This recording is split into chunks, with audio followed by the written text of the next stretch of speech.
Bogo, nominated to the ICT docket. And finally, the Honorable Lee Kinyanjui, the former governor of Nakuru County, nominated to serve in the Trade and Industry Ministry. If you're just joining us, the business of the National Assembly is just about to commence as the sergeant terms have made their way into the chamber this morning, signaling that the business of the House is just about to commence. The sergeant terms with the mace has already stepped in the chamber, closely followed by the Speaker of the National Assembly, Honorable Moses Wetangula, ready to preside over the business this morning. Allow me to hand over for this live broadcast brought to you by KBC in partnership with the Parliamentary Broadcasting Unit. My name is Gladys Mungai. Have yourself a great morning and continue to enjoy this live broadcast. Waheshimiwa, tuombe. Ewe Mwenyezi Mungu ambaye kwa hekima na wema wako umetoa nyadhifa za viongozi na mabunge kwa ustawi wa jamii na utawala wa haki wa wanadamu, tukusihi utazame kwa neema nyingi sisi watumishi wako ambao umeridhika kutuita ili tutekeleze shughuli muhimu za jamhuri yetu. Tunakuomba uteremshie baraka zako sisi tuliokutanika hapa na utujalie tuyatende na kufikiria mambo yote yatakayofikishwa mbele yetu kwa njia ya haki na uaminifu, ili utukufu na sifa zako siendelezwe na ili kustawisha amani, ufanisi na heri ya nchi yetu na wale ambao haja zao umezikabidhi mikononi mwetu. Amen.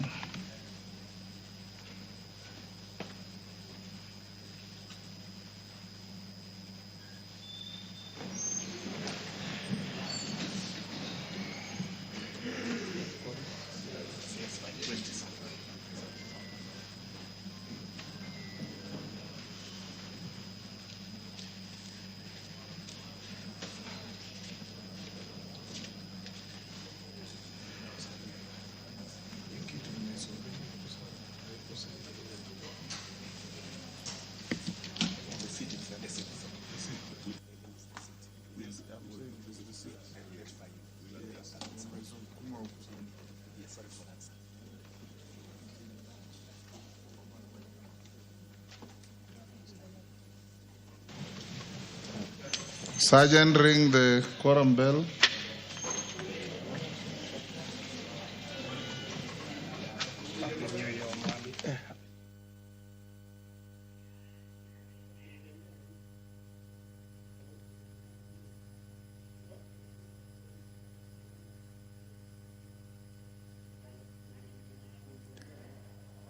Well, the quorum bell is now on at the National Assembly at the commencement of business this morning, as directed by the Speaker of the National Assembly, Honorable Moses Wetangula, currently presiding over the business of the House this morning. That quorum directive has been given pursuant to the House standing orders that guides the House on matters quorum at the commencement of business, standing order number 34. And with all indications from the sergeant at arms is that the quorum has been attained. Allow me to hand over for this live broadcast. Enjoy your viewing.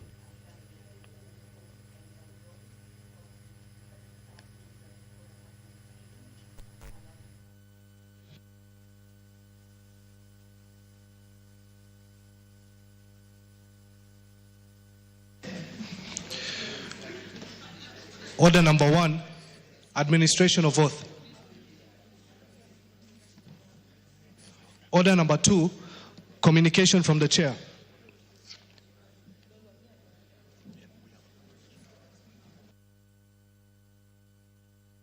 Honorable members on their feet, take your seats.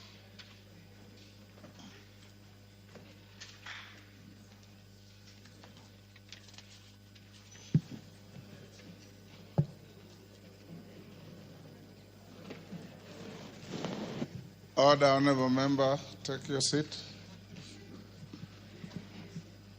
Mama Pareo, take your seat. Honorable members, Happy New Year.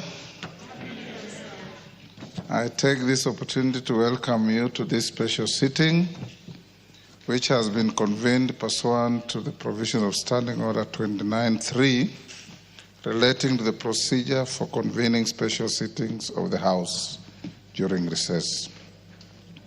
As you will recall, the House proceeded on its long recess on 6 December 2024 in line with the approved calendar of regular sittings 2024. With this in mind, I wish to report to the House that on 3rd January 2025, I received a request from the leader of the majority party that I appoint today, Thursday, 16th January 2024, as a day for special sittings of the National Assembly. Honourable members, I duly consider the business proposed to be transacted and assented to the request.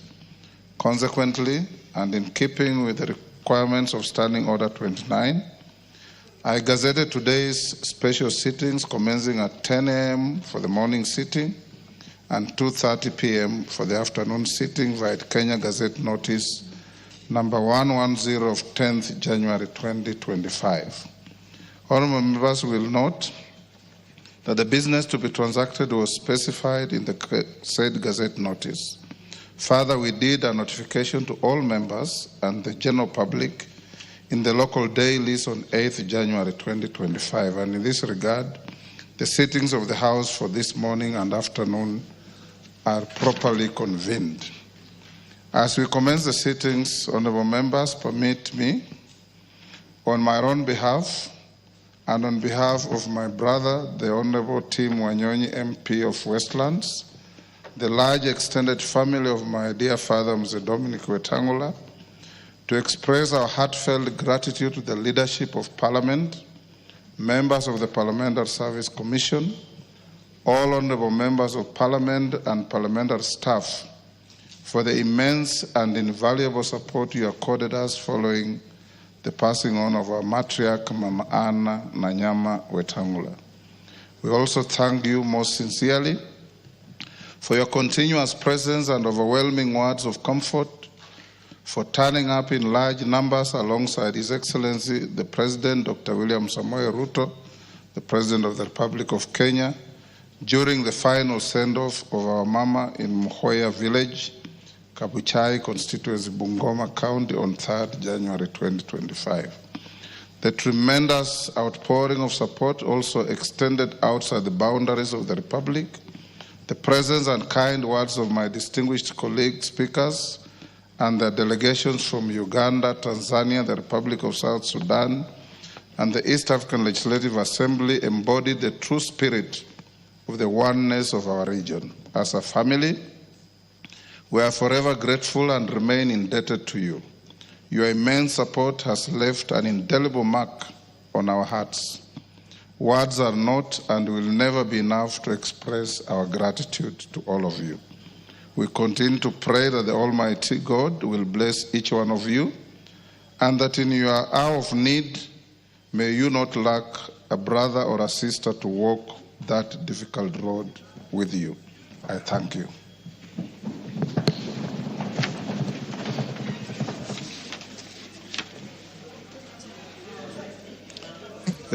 Pardon?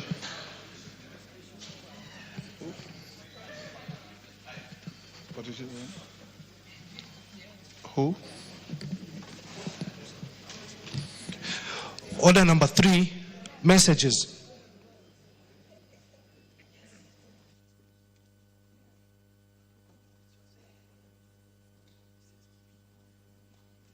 Members, before the next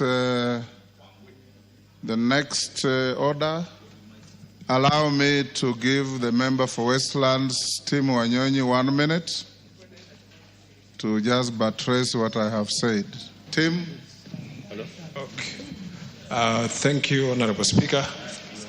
Honorable Speaker, I would like also to echo what you have said and wish to thank the honorable members of this House who came in large numbers and also made financial contribution towards the funeral of our mother, and to the people of Nairobi, people of Westlands who came in 10 buses to come and condole with us, and all our friends coming from all walks of life. It was such a very, very touching moment. And particularly, I also want to cite out the Deputy Speaker who was there handy and helping, even managing and helping to arrange security and all protocol that was observed on that day. And also extend our gratitude to the President, the bishops of Bungoma Diocese, the retired Bishop Solumet and Crowley of Kitale, and the Bishop of Kitale Diocese who turned up for the funeral. Our mother received a very befitting send-off, and we praise God and thank Him for the good and kind words that we received from all who came to condole with us.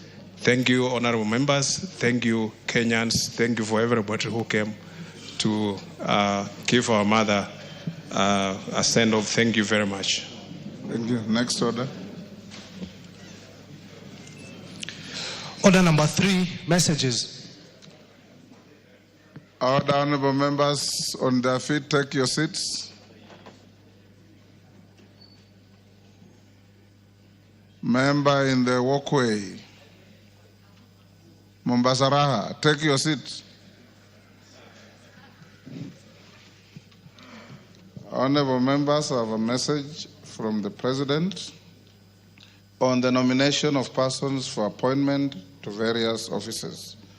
Honorable members, Standing Order 42 provides that if a message is received from the President when the House is not in session, the Speaker shall forthwith cause the message to be transmitted to all members and report to the House on the day when the House next sits.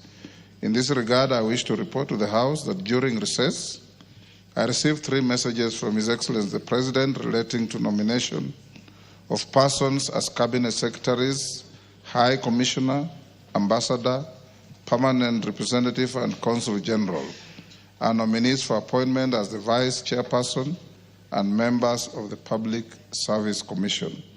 The first message, honorable members, conveyed that His Excellency the President, in exercise of powers conferred on him by Article 152(2) of the Constitution, as read together with Section 3 and 5 of the Public Appointments Parliamentary Approval Act, Cap 7F, nominates 1. Honorable Mutai Kagwe for appointment as the Cabinet Secretary for Agriculture and Livestock Development. 2. Honorable Lee Kinyanjui for appointment as the Cabinet Secretary for Investment, Trade and Industry. And 3. Honorable William Kabogo for appointment as the Cabinet Secretary for Information, Communications and the Digital Economy. For clarity, Article 152(2) of the Constitution states, and I quote, "The President shall nominate and with the approval of the National Assembly appoint Cabinet Secretaries." Honorable members, in the second message, His Excellency the President conveyed that in exercise of powers conferred on him by Article 132(2)(e) of the Constitution as read together with Section 3 and 5 of the Public Appointments Parliamentary Approval Act, Cap 7F, he nominates the following persons as High Commissioner, Ambassador, Permanent Representative, and Consul General. A. Margaret Nyambura, High Commissioner, Accra, Ghana. B. Andrew Karanja, Ambassador, Brasilia, Brazil. C. Honorable Ababu Namwamba, AGH, Permanent Representative of Kenya to the United Nations Environmental Programme, UNEP, United Nations Office at Nairobi, UNON. And D. Mr. Noor Gabo, CBS, Consul General, Port-au-Prince, Haiti. In the third message, honorable members, His Excellency the President conveyed that in exercise of powers conferred on him by Article 2332 and 252 of the Constitution as read together with the first schedule of the Public Service Commission Act, Cap 185, and Section 3 and 5 of the Public Appointments Parliamentary Approval Act, Cap 7F, he nominates A. Mrs. Mary Wanjira Kimonye, CBS, as the Vice Chairperson of the Public Service Commission, and B. the following as members of the Public Service Commission. 1. Harun Maalim Hassan, EBS, PWD. 2, Ms. Mwanamaka Amani Mabruki, CBS. 3, Mr. Francis Major. 4, Dr. Irene Cherotich Asienga, OGW. 5, Mr. Bonaya Molu, EBS. 6, Ms. Joan Andisi Machayo, OGW. And 7, Dr. Francis Otieno Owino, CBS. Honorable members, His Excellency the President therefore sought the approval of the House of the various nominees for appointment to the respective positions. Standing Order 45 provides that upon receipt of notification of nomination for appointment, such nomination shall stand committed to the relevant committee of the House for consideration. Accordingly, honorable members, via notification number 7 of 2024 dated 20th December 2024, I transmitted the messages from His Excellency the President to all members and referred the messages together with the CVs, the reports of the respective selection panels, and other testimonials of the nominees to the respective committees as follows.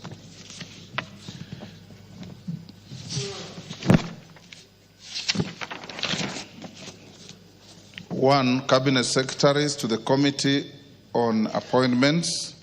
2, High Commissioner, Ambassador, Permanent Rep, and Consul General to the Departmental Committee on Defense, Intelligence, and Foreign Relations. And 3, Vice Chairperson and members of the Public Service Commission to the Departmental Committee on Labor. Honorable members, in the notification, I directed the committees to immediately commence the approval processes and notify the nominees and the general public of the time and place for holding the approval hearings. I further directed that the committees conclude and submit their respective reports by close of business on 15th January 2025. Honorable members, I'm aware that the committees have since concluded their work and should therefore table their reports during this morning's sitting to enable the House to consider the matters within the statutory timelines. The House is accordingly informed, and I thank you. Next.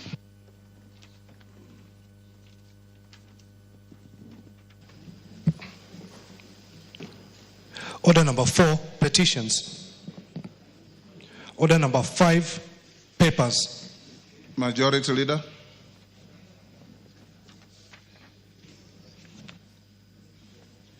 Yes, Honorable Naomi Wako. Thank you, Honorable Speaker. I beg to lay the following papers on the table of the House today, Thursday, January 16, 2025, morning sitting.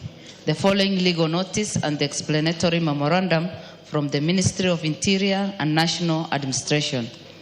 Number 1, legal notice number 187 of 2024 relating to the prevention of terrorism implementation of the United Nations Security Council resolutions on suppression and disruption of proliferation financing amendment regulation 2024, and 2, legal notice number 188 of 2024 relating to the prevention of terrorism implementation of the United Nations Security Council resolutions on suppression of terrorism regulations 2024. Number 2, recommendations concerning the fourth basis for revenue sharing among county government for financial years 2025, 2026, 2029/30 from the Commission on Revenue Allocation. Thank you, Honorable Speaker, and I lay.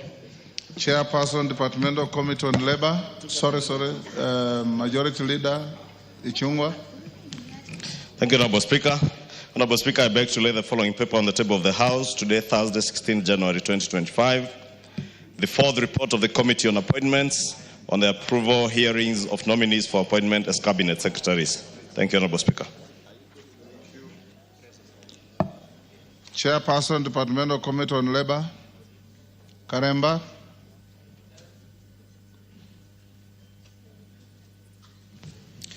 Thank you, Honorable Speaker. Honorable Speaker, I beg to lay the following paper on the table of the House today, Thursday, 16th January of 2025, report of the Departmental Committee on Labour on the vetting of nominees for appointment as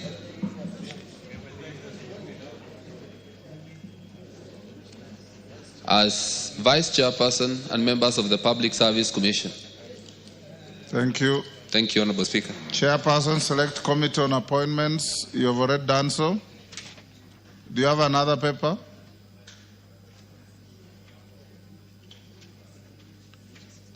Chairperson, Departmental Committee on Defense, Intelligence and Foreign Relations. Nelson Koech.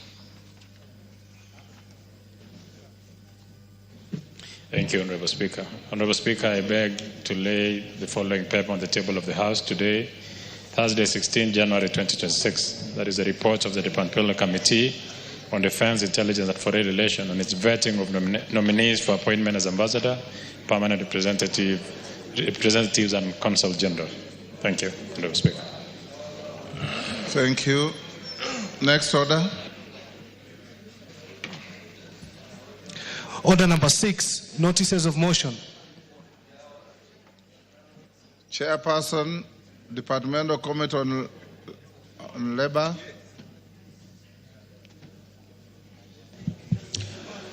Honourable Speaker, I beg to give notice of the following motion, that taking into consideration the findings of the Departmental Committee on Labour in its report on the vetting of nominees for appointment as Vice Chairperson and as members of the Public Service Commission laid on the table of the House on Thursday, 16 January of 2025, and pursuant to the provisions of Article 233(2) of the Constitution and Sections 3 and 8 of the Public Appointments Parliamentary Approval Act, Cap 7F, this House approves the appointment of the following persons to the Public Service Commission.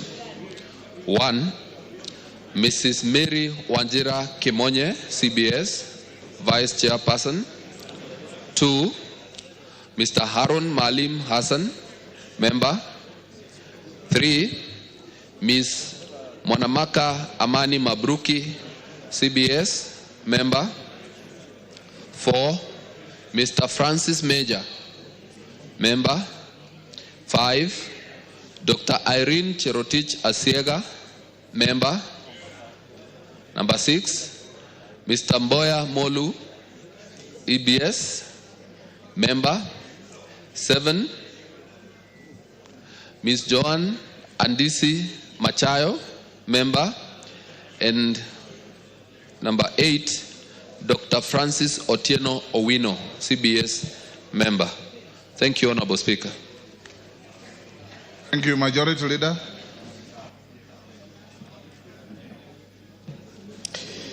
Thank you, Honourable Speaker. I beg to give notice to the following motion, that taking into consideration the findings of the Committee on Appointments in its 4th report on the approval hearings of nominees for appointment as Cabinet Secretaries laid on the table of the House on Thursday, 16 January 2025, and pursuant to the provisions of Article 152(2) of the Constitution and Section 3 and 8 of the Public Appointments Parliamentary Approval Act, Cap 7F.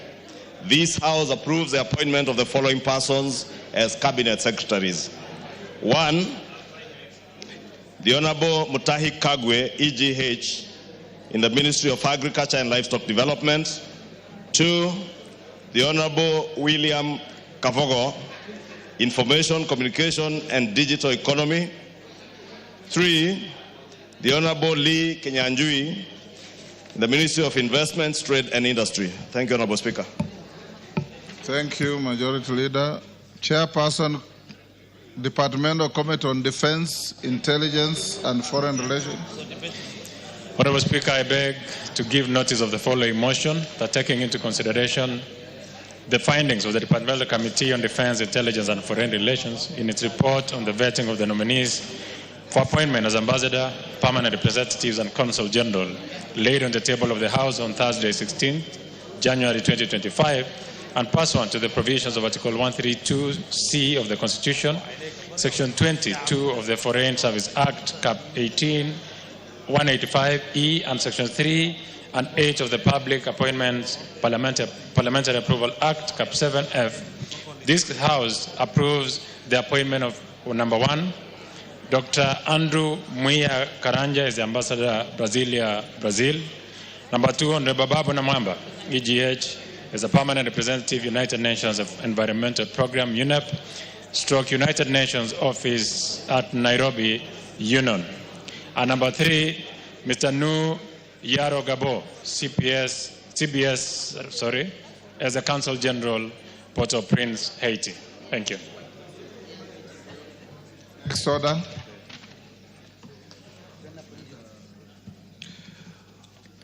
Order number 7, questions and statements.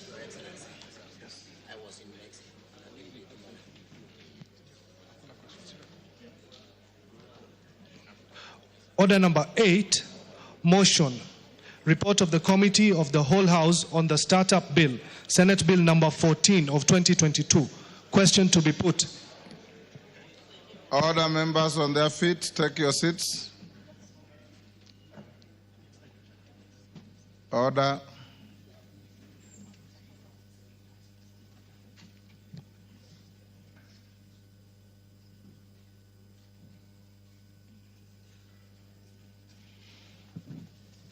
Honorable members, I'm satisfied there's quorum to put question at order number 8, which is that this House do agree with the report of the Committee of the Whole House on its consideration of the Startup Bill, Senate Bill number 14 of 2022, up to clause 27, and seek leave to sit again. As members of that opinion say aye. Aye. Will those of the contrary opinion say nay? The ayes have it, so that will come at the Committee of the Whole after order number 9. Next order. Order number 9, special motion. Consideration of nominees for appointment to the Salaries and Remuneration Commission. Committee on Labor.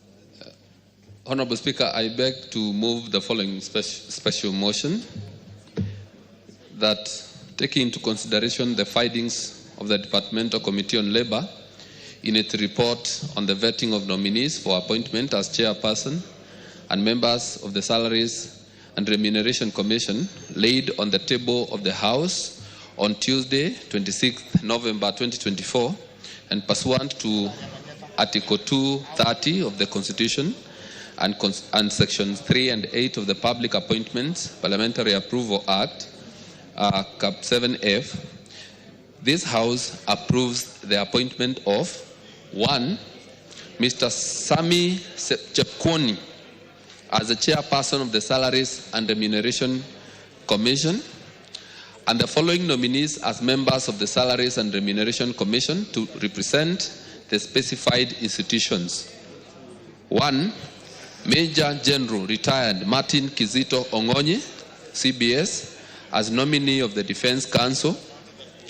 2, Mr. Mohammed Aden Abdi as a nominee of the Senate on behalf of the county government. 3, Ms. Jane Kataka Jage as a nominee of the Teacher Service Commission. 4, Dr. Gilda Odera as a nominee of the Federation of Kenya Employers, FKE. 5, Dr. Geoffrey Apollo Omondi as a nominee of the Central Organization of Trade Union, KOTU. And 6, Mr. Leonid Ashindu as a nominee of the Association of Professional Societies in East Africa, APSEA. And Honorable Speaker, in considering the nominees' appointments, the committees scrutinized the procedure used to select the nominees, the constitution and statutory requirements relating to the office in question, and the nominees' suitability for the proposed appointments, focusing on whether nominees' abilities, experience, and qualities meet the requirements of the said office. Honorable Speaker, in examining the procedure used to arrive at the nominations, with the powers conferred by Article 132(2) and 155(3) of the Constitution, as read together with Sections 3 and 5 of the Public Appointments Parliamentary Approval Act, of 2011, His Excellency the President, through a letter by the Chief of Staff... Order, honorable members, order. Order, members. Take your seats.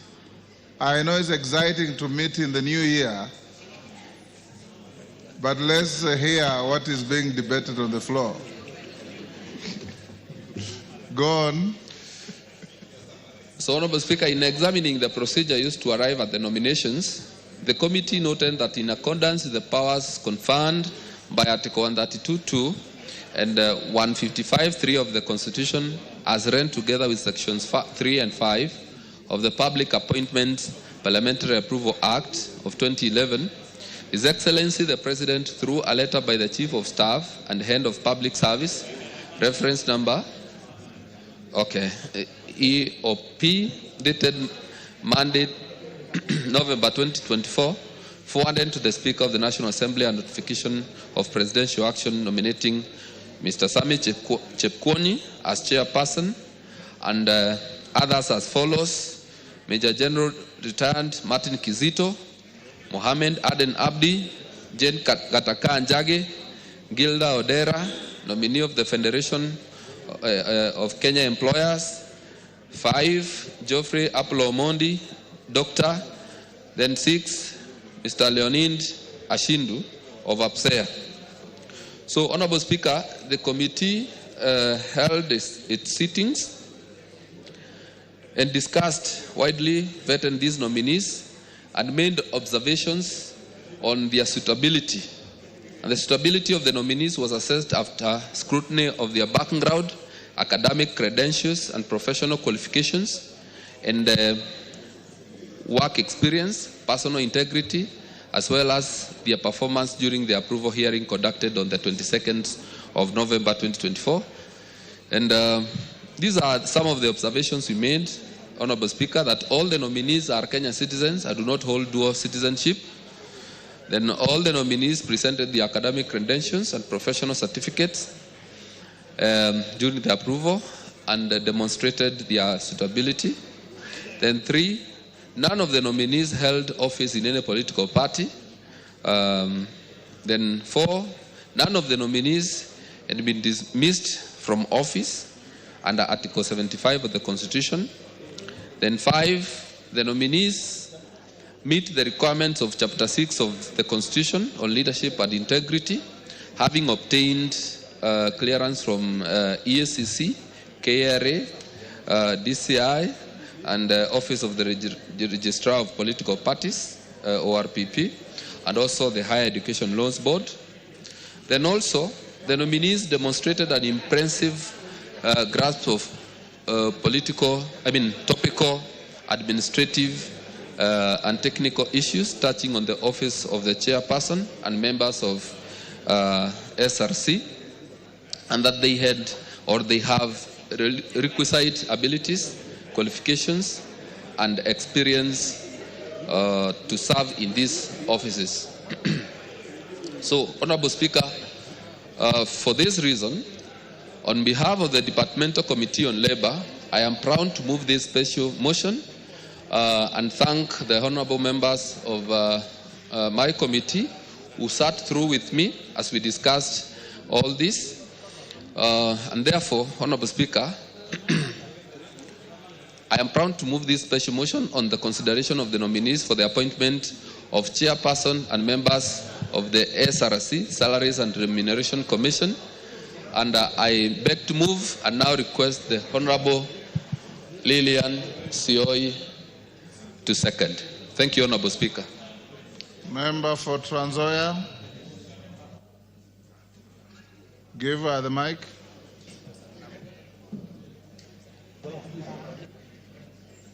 Give to Lillian the mic.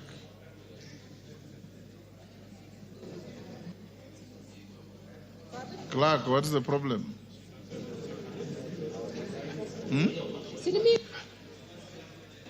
You don't have a card, Lillian? Give her the nearest mic. There you are. In front of you. Thank you, Mr. Speaker. I'm a member of Labour Committee, And I want to confirm to this House that the members who are vetted are competent and suitable for that task. And in that case, I second. Thank you, Mr. Speaker. Thank you. Members on their feet, take your seats.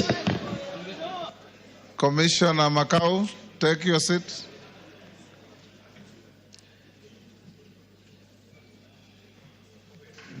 Thank you. Honourable members, I now propose the question at order number 9, which is that taking into consideration the findings of the Departmental Committee on Labour in its report on the vetting of nominees for appointment as chairperson and as members of the Salaries and Remuneration Commission. Order, honourable members. Sirma, standing orders provide that when the speaker is on his or her feet, you maintain studious silence.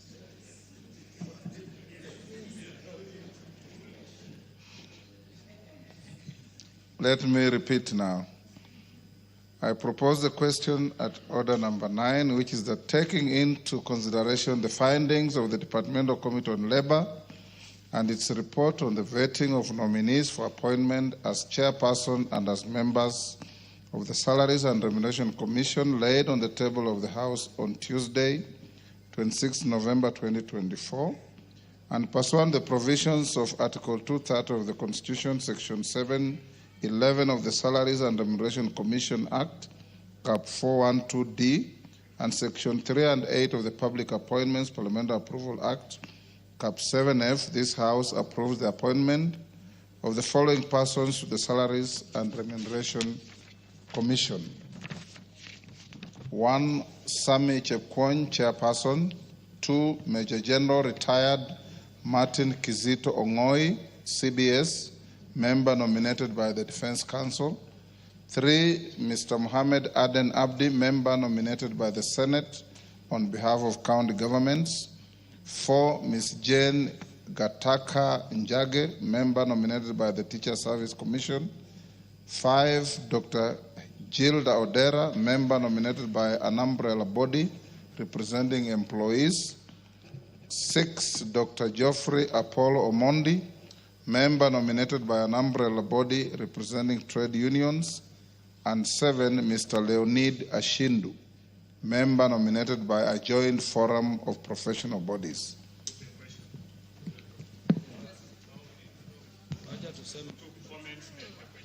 Yes, Majority Leader. Thank you, Honourable Speaker. Honourable Speaker, I raise to support this motion for the approval of the 7 nominees into the Salaries and Remuneration Commission. Honourable Speaker, if members go through the CVs of all these nominees, you see many of them have a background in human resource management or personnel management, and others in administration. And also, we have one nominee, as you said, the nominee from the Defense Council, the Major Retired Martin Kizito Ongoi, who also holds a diploma in international studies and a Master of Arts in political science and public administration, and therefore tells you that many of these nominees are very experienced in the space of public administration and personnel management. But, Honourable Speaker, as I support the appointment, it is important, Honourable Speaker, to note that the SRC Commission started on a very false note, not just with this House or with the institution of Parliament, but also with other institutions, including the judiciary, Honourable Speaker. And I want to implore on these new commissioners to set a new pace in their relations with other arms of government, be it in the judiciary or in the legislature, Honourable Speaker. This commission, Honourable Speaker,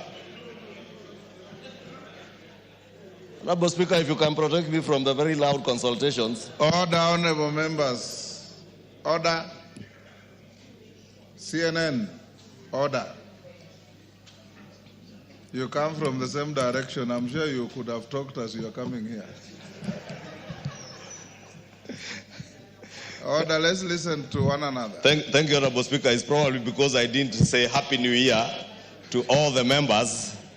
And let me take this opportunity to say a happy 2025 to all the members as I welcome them back to this special sitting. And also thank them for showing up in their numbers, at least within the first 2 weeks of the year.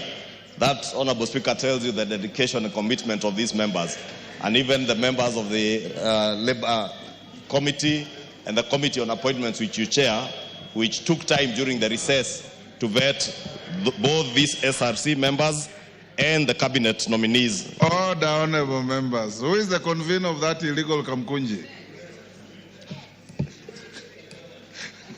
Go on. Thank you, Honorable Speaker. Unfortunately, it is the leader of the minority and deputy leader of the majority of the broad-based government, the Honorable Junet Mohammed. Honorable Speaker, I was saying the SRC Commission had started on a false note since its inception after the 2010 Constitution. And I was saying I pray and hope that this new commission and these 7 commissioners will work in consultation with other arms of government so that they do not work as a commission that's working in competition with other arms of government, and especially the judiciary, the legislature, and even other players in the executive. Honorable Speaker. Honorable Speaker, I want to believe that this being a new commission, they will work in a consultative manner. Because, Honorable Speaker, we had a very populist commission before this one. And I want to encourage the new commissioners not to fall into the trap of playing to the gallery. Honorable Speaker, you remember during the Gen Z protests mid last year, the former commission published a gazette notice that they were increasing the pay of members of parliament by some, was it 9,000 or 7,000 shillings? And it is the normal increments, Honorable Speaker, that come, I think, every 2 years. But, Honorable Speaker, the timing and the gazettement of that gazette notice was very suspect. And all they intended to do was to play populist politics, play to the gallery, and continue to poison Kenyans against members of parliament. Honorable Speaker, these members of parliament work, and they have a lot of work that they do both in the house and outside the house, and nobody should demonize them on account of their work. 349 members and another 67 members elected in the Senate, Honorable Speaker, out of 45 million Kenyans to serve the nation, Honorable Speaker, also deserve to be paid.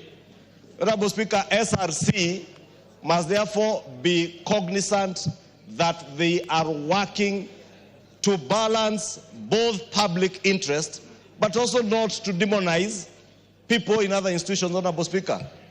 I know the judiciary, members of the judiciary, because I've had occasion to engage with members of the judiciary, have suffered the same fate as members of parliament, Honorable Speaker.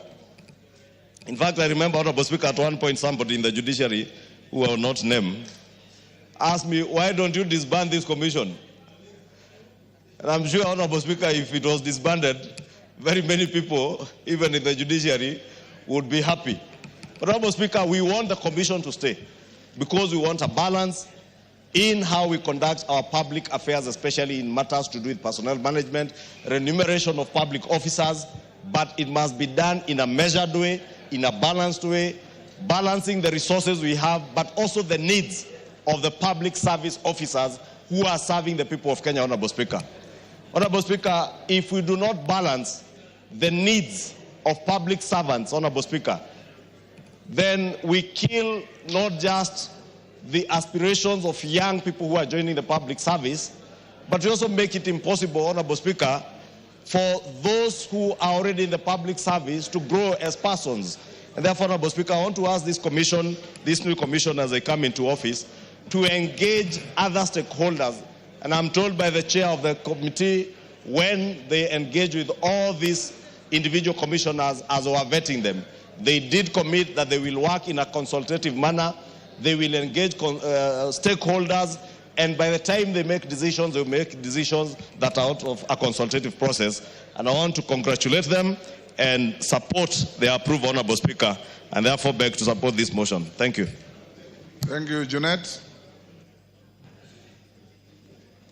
Thank you, Mr. Speaker. Mr. Speaker, I stand to support this motion for the approval of the commissioners of the Salary and Remuneration Commission. Mr. Speaker, these are the new commissions that came through the new constitution. And Mr. Speaker, I can see the proposal that has been brought to the House is the commission consists of members of high integrity, people whom I believe can do this work, Kenyans who are qualified, people who have worked in other sectors in the country, Mr. Speaker, who have been put together so that they can help this country deal with the issue of wage bill, Mr. Speaker. But Mr. Speaker, the funny thing about this commission, and I've been here since the inception when this commission came into place, Mr. Speaker, there's a misconception that they think this commission was created purposely to fight politicians, Mr. Speaker. Somebody has misadvised them. Somebody has misguided them, Mr. Speaker.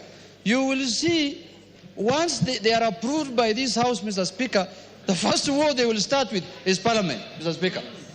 I don't know who has misadvised them. They are supposed to look at the remuneration and the earnings of all sectors in the public service and in all state officers, Mr. Speaker. Mr. Speaker, I think it is juicy to the public when you deal with politicians. You know, you demonize them, you tell them they want to earn more than what they deserve, I don't know what. Mr. Speaker, this commission should start on a new slate, Mr. Speaker, and look at the issue of wage bill and remuneration of public service holistically, Mr. Speaker. One of, Mr. Speaker, the issues that they're supposed to do is to harmonize the public service wage bill, Mr. Speaker. But, Mr. Speaker, you will see, you know, at the end, when Parliament is closed in August 2027, when people are going to the election, that's when you see the Commission publishing a Gazette notice saying that the salary of a member of Parliament has been reduced to 50,000. If they want to do that, let them do it now, so that the people who want to apply for the jobs of being a member of Parliament can decide in the August 2027 whether they want to go for that job or they don't want to go for that job. Don't wait until Parliament is closed. Why should you do that mischievously?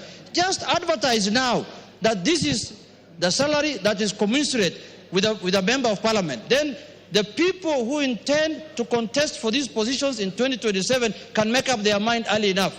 Because there are people who are leaders in the corporate sector, who are earning way above members of Parliament, who will want to come to this House. But when you issue a notice, of a Gazette notice, when Parliament is closed in August 2027, and they will have resigned in February 2027, then you'll be doing injustice to them, because they will have decided, do I stay as the managing director of a bank earning this much? I know a member from Meru here who was doing very well before he came here, Mr. Speaker. He confided in me. He told me I was earning way, I never thought this is the kind of job I was getting into, Mr. Speaker. We were in Mombasa with him for a trip. I told him, my brother, this is a call. This is a service to the public. You might not earn anything. And whatever you earn here, it belongs to the public. Whatever you earn in this house belongs to the public. You have to return it back in form of health care, in form of education, in form of bursary, in form of transport, in form of wedding expenses, in form of burial expenses. Mr. Speaker, nobody spends any money he earns in Parliament on his own family or on his own personal use, Mr. Speaker. Mr. Speaker, members of Parliament, the number of burials they contribute to, the number of people they bury, the number of people they pay for their health services, their health care, Mr. Speaker, school fees, Mr. Speaker, weddings, people want to buy weddings. May I have seen, Mr. Speaker, cases where somebody wants to marry, he comes to a member of Parliament. Maternity, somebody tells you, my wife has given birth, she's in the ward, I don't have money to pay for the... You have to pay, Mr. Speaker, you have no choice. You know, sometimes even traveling, he tells you, I want to go and visit my in-laws from this in Makueni County. You have to pay, Mr. Speaker. No, especially they come from that side where Baro Bulumbui is in my place. So he tells you, I want to go all the way to Kitui. Can you pay something? Then you have to give him money so that he can greet them. So, Mr. Speaker, public service is a calling. Being a politician is not a mean job, Mr. Speaker. It's a very difficult job. But anybody who's outside it thinks it's a walk in the park. He thinks, you know, when they see you, the most prestigious thing you see with a member of Parliament is when his escort opens for him the door. People think that is the most important thing in the most of Parliament. That's what they see. Mr. Speaker, it's a very, very daunting task. It's a job that is not a joke, Mr. Speaker. You have to think of your constituents. You have to think of Kenyans. You have to make sure you pass the right laws here. You have to be present when those laws are being passed. You have to make sure that services are provided to your constituents, Mr. Speaker. And then now the Salary and Remuneration Commission thinks that, oh, these are just jokers, a bunch of jokers who have just sat somewhere in an afternoon in a air conditions hall where they just talk and say anything they want. No, Mr. Speaker. You wait until the next election arrives. You will see every constituency will have over 20 aspirants. If the job is that useless, why are people going for? Why can't you leave the one who's there just to continue? It shows you how important this work is. So I want to urge the Salary and Remuneration Commissioners, if they are approved by this House, to look at things holistically. Let them not be duped that if you deal with politicians is when Kenyans take you serious. You are mistaken, my brothers and sisters. You are mistaken. So, but in spite of all that, I want to ask the House that we also need SRC Commission as a commission, because they are doing a very important constitutional duty, Mr. Speaker. Because, you know, the disparities in the wage bill, the disparities in the remuneration in this country, Mr. Speaker, must be harmonized. The low-cadre person must feel that he's doing a good service and is being given a good remuneration as the highest person paid, Mr. Speaker. That is their work, and that's why we need them, and that's why I urge this House that we pass the SRC Commission so that Kenyans can also enjoy the fruits of their new constitution, Mr. Speaker, by giving them these commissions that are supposed to deal with those aspects in the running of the country, Mr. Speaker. With those few remarks, Mr. Speaker, I urge the House to pass this commission so that we have a commission in place that can deal with those issues so that they can help also the executive manage the wage bill, Mr. Speaker. With those few remarks, Mr. Speaker, I support. Murugara. Thank you.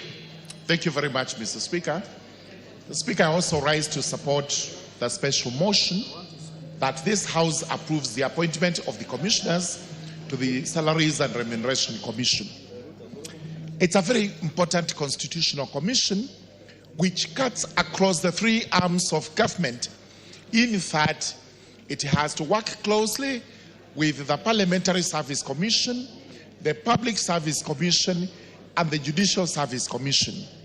There is a notion out there that these commissions actually set salaries for their members or for their employees, which is not the case.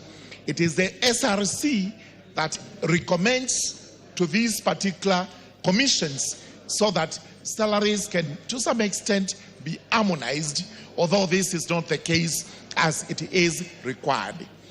We have had issues with the last Salaries Commission, Remuneration Commission that is actually outgoing. There are complaints that it was not able to harmonize salaries even within individual arms of government, to the detriment of the workers, such that when you compare what the security forces earn, there are disparities that cannot be explained. We therefore call upon this particular new commission coming in to work on harmonizing salaries so that we are able to have servants of the public earning almost what can be comparable. But allow me, Mr. Speaker, to pick out one important topic, the bottom-up agenda, where we have the junior-most workers for the government known as area managers in the villages who are not remunerated. We have passed numerous motions here. We have even passed laws which are supposed to determine how these persons are to be remunerated. However, when this was taken to the Salaries and Remuneration Commission, it was actually withheld on the basis that these people do not have a formal education. I do not know where education is supposed to be the determinant. It is supposed to be a consideration by the Commission whether there is an education or no education. We all know that the basic arm of the administrative government of this country are these people known as area managers. These are people who do everything in the grassroots, including they are the police officers, they are the judges, they are the executioners, they are everything. I therefore call upon the new commission coming in to sit down without reservation look into what should actually be paid to area managers in this country, because they are out there doing an executive and excellent job for which they are not recognized, for which they are not remunerated by anyone, purely because the Salaries and Remuneration Commission has refused, has declined, has actually failed to set up guidelines which would determine how much these people should be remunerated. I speak for area managers. Thank you very much, Mr. Speaker. I support. Oundo. Thank you, Honorable Speaker. I stand to support the special motion for consideration of nominees for appointment of the Salaries and Remuneration Commission. Honorable Speaker, this is a creature of the 2010 Constitution in order to solve the so-called ballooning wage bill in the public service. Honorable Speaker, once the committee has done its vetting and deliberations and have proposed approval, we, the members of Parliament, need to do nothing else but to support their recommendations. Honorable Speaker, allow me, as we usher in the new commission, I believe this is the third commission since the inauguration of the Constitution. Honorable Speaker, there are very many challenges in the public service. There are very many issues in the public service. I do hope and pray the new commission will address the challenges. Honorable Speaker, the disparity, both the national government and the county governments, need to be harmonized to ensure that all members, all Kenyans who work in the public service are paid what is due for their labor, for their efforts, for their level of qualifications, and for their level of experience, Honorable Speaker. This should also apply to all other arms of government, be it in the military, be it parliament, be it in the judiciary. So that when somebody wakes up in the morning to go and work, they must be paid what they deserve. Honorable Speaker, the past two commissions have had a very antagonistic approach to dealing with members of Parliament. Honorable Speaker, they have demonized members of Parliament, made them look as if they're illiterate, people who have never gone to school, people who deserve nothing. Honorable Speaker, as Honorable Juneta has spoken, and as the majority leader has spoken, members of Parliament do more than what they are supposed to do. So in that essence, Honorable Speaker, there must be an arrangement that probably one of these days, Honorable Speaker, and I want to urge all of them, to ask any member of this Salaries and Remuneration Commission probably spend a full day or several days with any member of Parliament when they are in the constituencies, so they can understand the trouble and the challenges they go through, to enable, so that when they are looking at their matters, they need to look at it in a very organized and organized manner, appreciating the burden of the job at hand and everything they do. And this applies to all other cadres of jobs, Honorable Speaker. So, with those few remarks, I support the approval and wish them well. Thank you, Honorable Speaker. Gichemo Gedenji.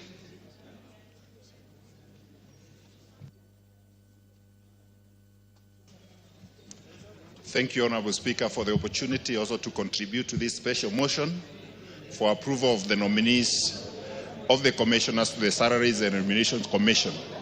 Honorable Speaker, as I contribute, let me take this early opportunity to wish you, Honorable Speaker, and all the members a blessed 2025, a year that we hope that will be very fruitful as we serve this nation in our capacity as members of Parliament, and also wish all the support staff of the Parliament as they serve us a wonderful new year. And also wish all our constituents whom we serve at the constituencies that we've not been able to meet a wonderful and a fruitful, blessed 2025. Honorable Speaker, I support and since the committee has already indicated that all the nominees meet all the requisite qualifications as per the law and the Constitution, I believe they will be able to serve us better than the previous commissions and serve the country better. And Honorable Speaker, one of the areas that I would like the new commission to put emphasis on is on the stipends that are usually paid to the interns. This is an area that the interns have been feeling there is a gap. They've not been properly considered when they are remunerated for their stipends, when they are doing their internship. And it's an area that should be tied with a new bill that has already been brought before this parliament by Honorable Naisula, which we ably supported as the entire parliament. So it's an area that needs a lot of consideration. And also, they should also be able to harmonize all the salaries that are paid by various grades and cadres at the national level and the county governments. So we should not have areas whereby a lot of preference or a lot of any disparity, because if various people are serving at the same level, they should actually be able to receive the same remuneration and also the same kind of allowances that are due. So, and of course, they should also they should not create situations whereby they are in conflict with members of parliament, because we are there to serve this nation together, and all the regulations that are supposed to be done by the Salaries and Remuneration Commission should be well done, so that Parliament will also be able to support their activities for the service of this nation. So, Honorable Speaker, without belaboring the point and also much ado, I really support, and I hope they will be able to take up their jobs as soon as we are able to approve them, so that they can serve this nation and harmonize everything about salaries and remunerations. Thank you.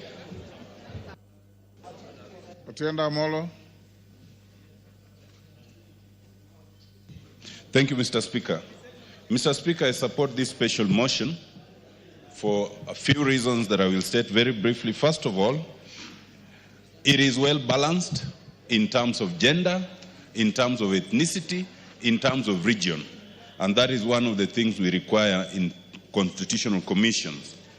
It is also well balanced in terms of abilities, and I've seen the various nominees from the various bodies. They are promising.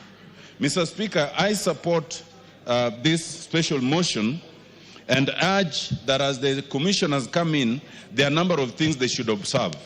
One of the things they should observe, Mr. Speaker, is not to be a stumbling block to the idea of unionism. The remuneration, this commission was set up to facilitate the purposes of the Constitution, and one of those purposes is recognition of the right to unionism.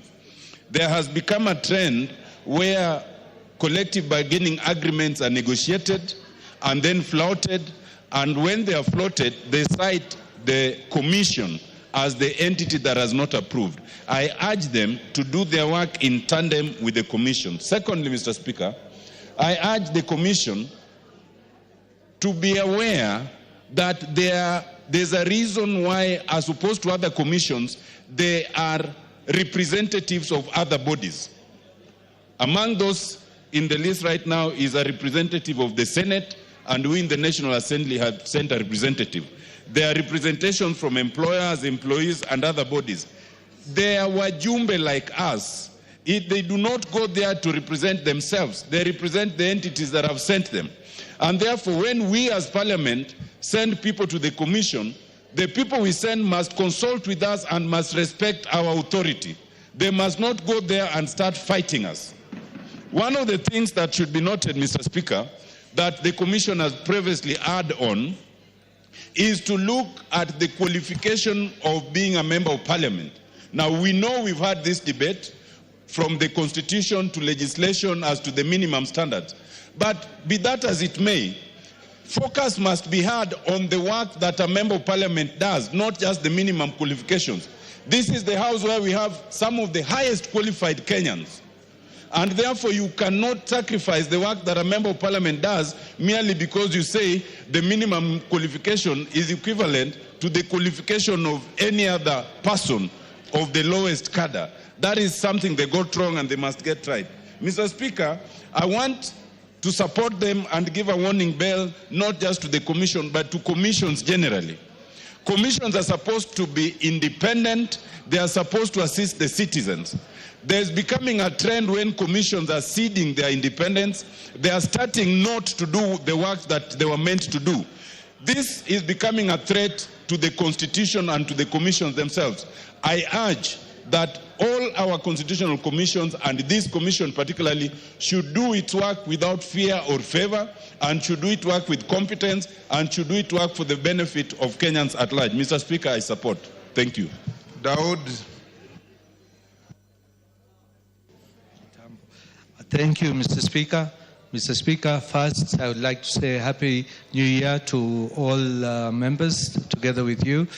And secondly, Mr. Speaker, regarding the SRC, I remember when I was in the Finance Committee in the 11th Parliament, we approved Sarah Serem as the head of SRC. And when Sarah Serem came to the interview, she sounded so good. But before she left, she had shown her horns.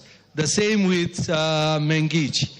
And I hope now Semi Chepkonyi, the one who has been nominated for the chair, will not be the same as Sarah Serem or Mengich. Mr. Speaker, whenever there are salaries to be put, they always make sure that they target members of parliament and not the others. Whereas members of parliament have fought an election and got to this house. It is not easy to make it to this house, Mr. Speaker, as you know, because you have been in many elections. And it is very, very difficult to get here. So it is only the chosen few who can make it to parliament.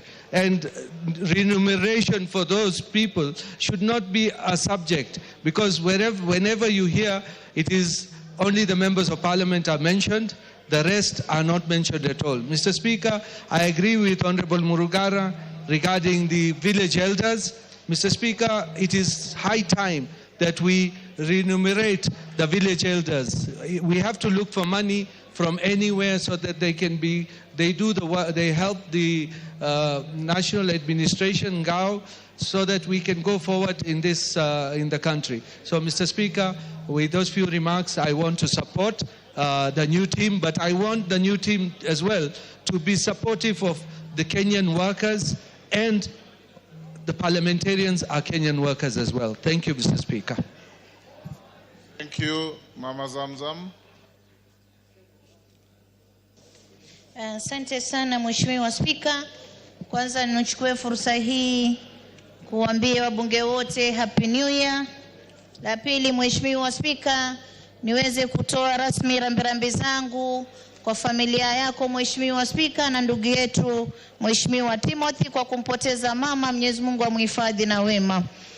Mheshimiwa Spika, nachukua fursa hii kuweza kuwapongeza wote ambao wameteuliwa katika commission ya CRC Mheshimiwa Spika, na pia niweze kueleza kama walivyoeleza wenzangu kuwa Mheshimiwa Spika, naomba Bwana Sami Chepkoni akiingia kwenye kiti hichi aweze kuangalia maslahi ya Wakenya wote Mheshimiwa Spika. Na kama walivyosema wenzangu Mheshimiwa Spika, wabunge huwa tunapata mtihani mkubwa sana wakati ambapo tunaongezwa mshahara Mheshimiwa Spika. Ifahamike kuwa mbunge ana kazi kubwa sana, na mimi Mheshimiwa Spika niseme katika wabunge sijui mimi ndio maskini, manake hutoa zote paka nikabaki sina hata sumni. Na kwa sababu Wakenya wana matatizo mengi, Mkenya yeyote akiona mbunge anajua bili hospitali nitaenda kwa mama county, yule ambaye ana msiba nitaenda kwa mama county, yule ambaye ana matatizo yote ile nitaenda kwa mama county. Na sasa kuna pia mapya tena Mheshimiwa Spika, unapata wale watoto wetu ambao wamepata safari ya kwenda nje kutafuta kazi, inatakiwa commissioner. Mheshimiwa Spika, sisi wabunge ndio tunafuata, na si pesa kidogo, 200,000, 150,000. Na ndio maana mimi hata nilikuwa nasema hawa ambao wanashughulika na youth fund, si waweze kuchukua hao vijana wawape hizi pesa, wakienda hata waweze kulipa ngaa na sisi tuweze kupunguziwa mzigo. Mheshimiwa Spika, Mheshimiwa Spika, mimi ningependa kuambia hawa makamishna, Wakenya wamehangaika sana wakati wa kupata mishahara yao, waweze kuangalia, manake ndio imeleta sintofahamu.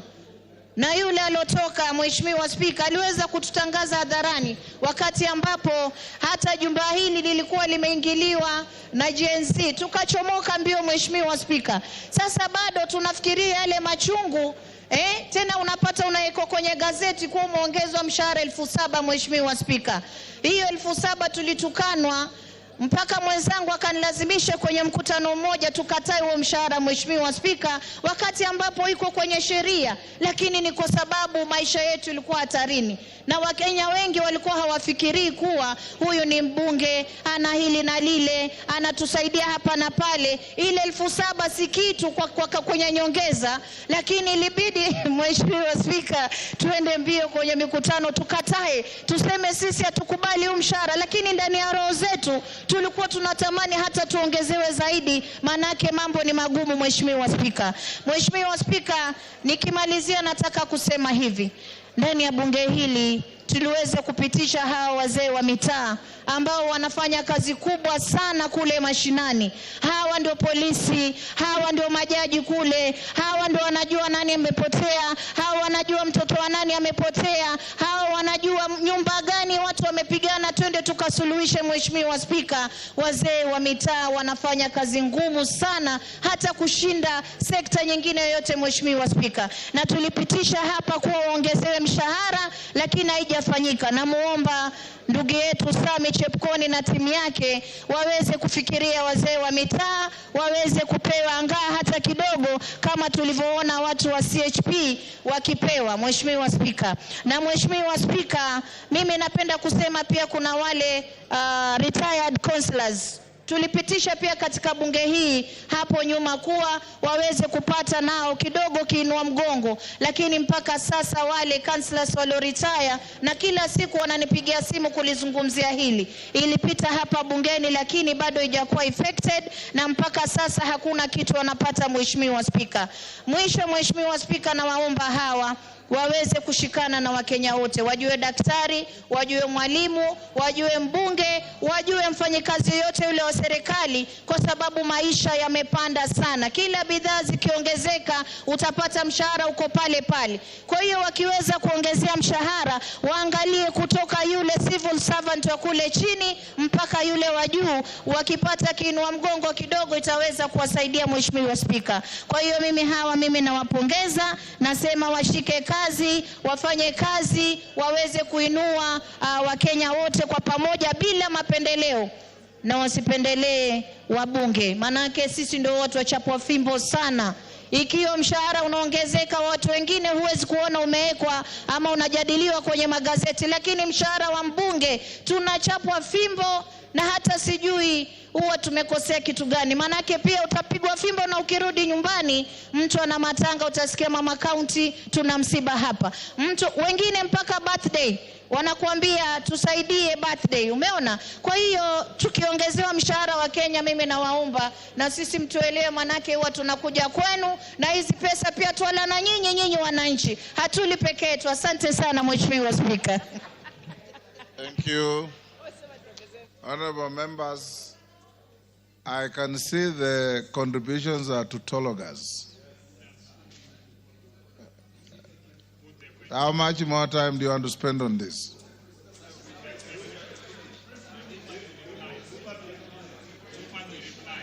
Okay, let me give one, then we get the mover to reply. Madenge.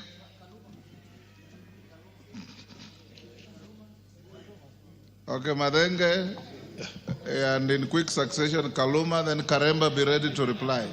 Thank you, Mr. Speaker. Mr. Speaker, I want to join the rest of my colleagues in supporting this motion. However, Mr. Speaker, as we pass both the commissioners of the SRC and the Public Service Commission, their work is cut out. Mr. Speaker, over the last 2 years, the salaried employees in this country, those with a form of payslip, have borne the larger burden of financing our country.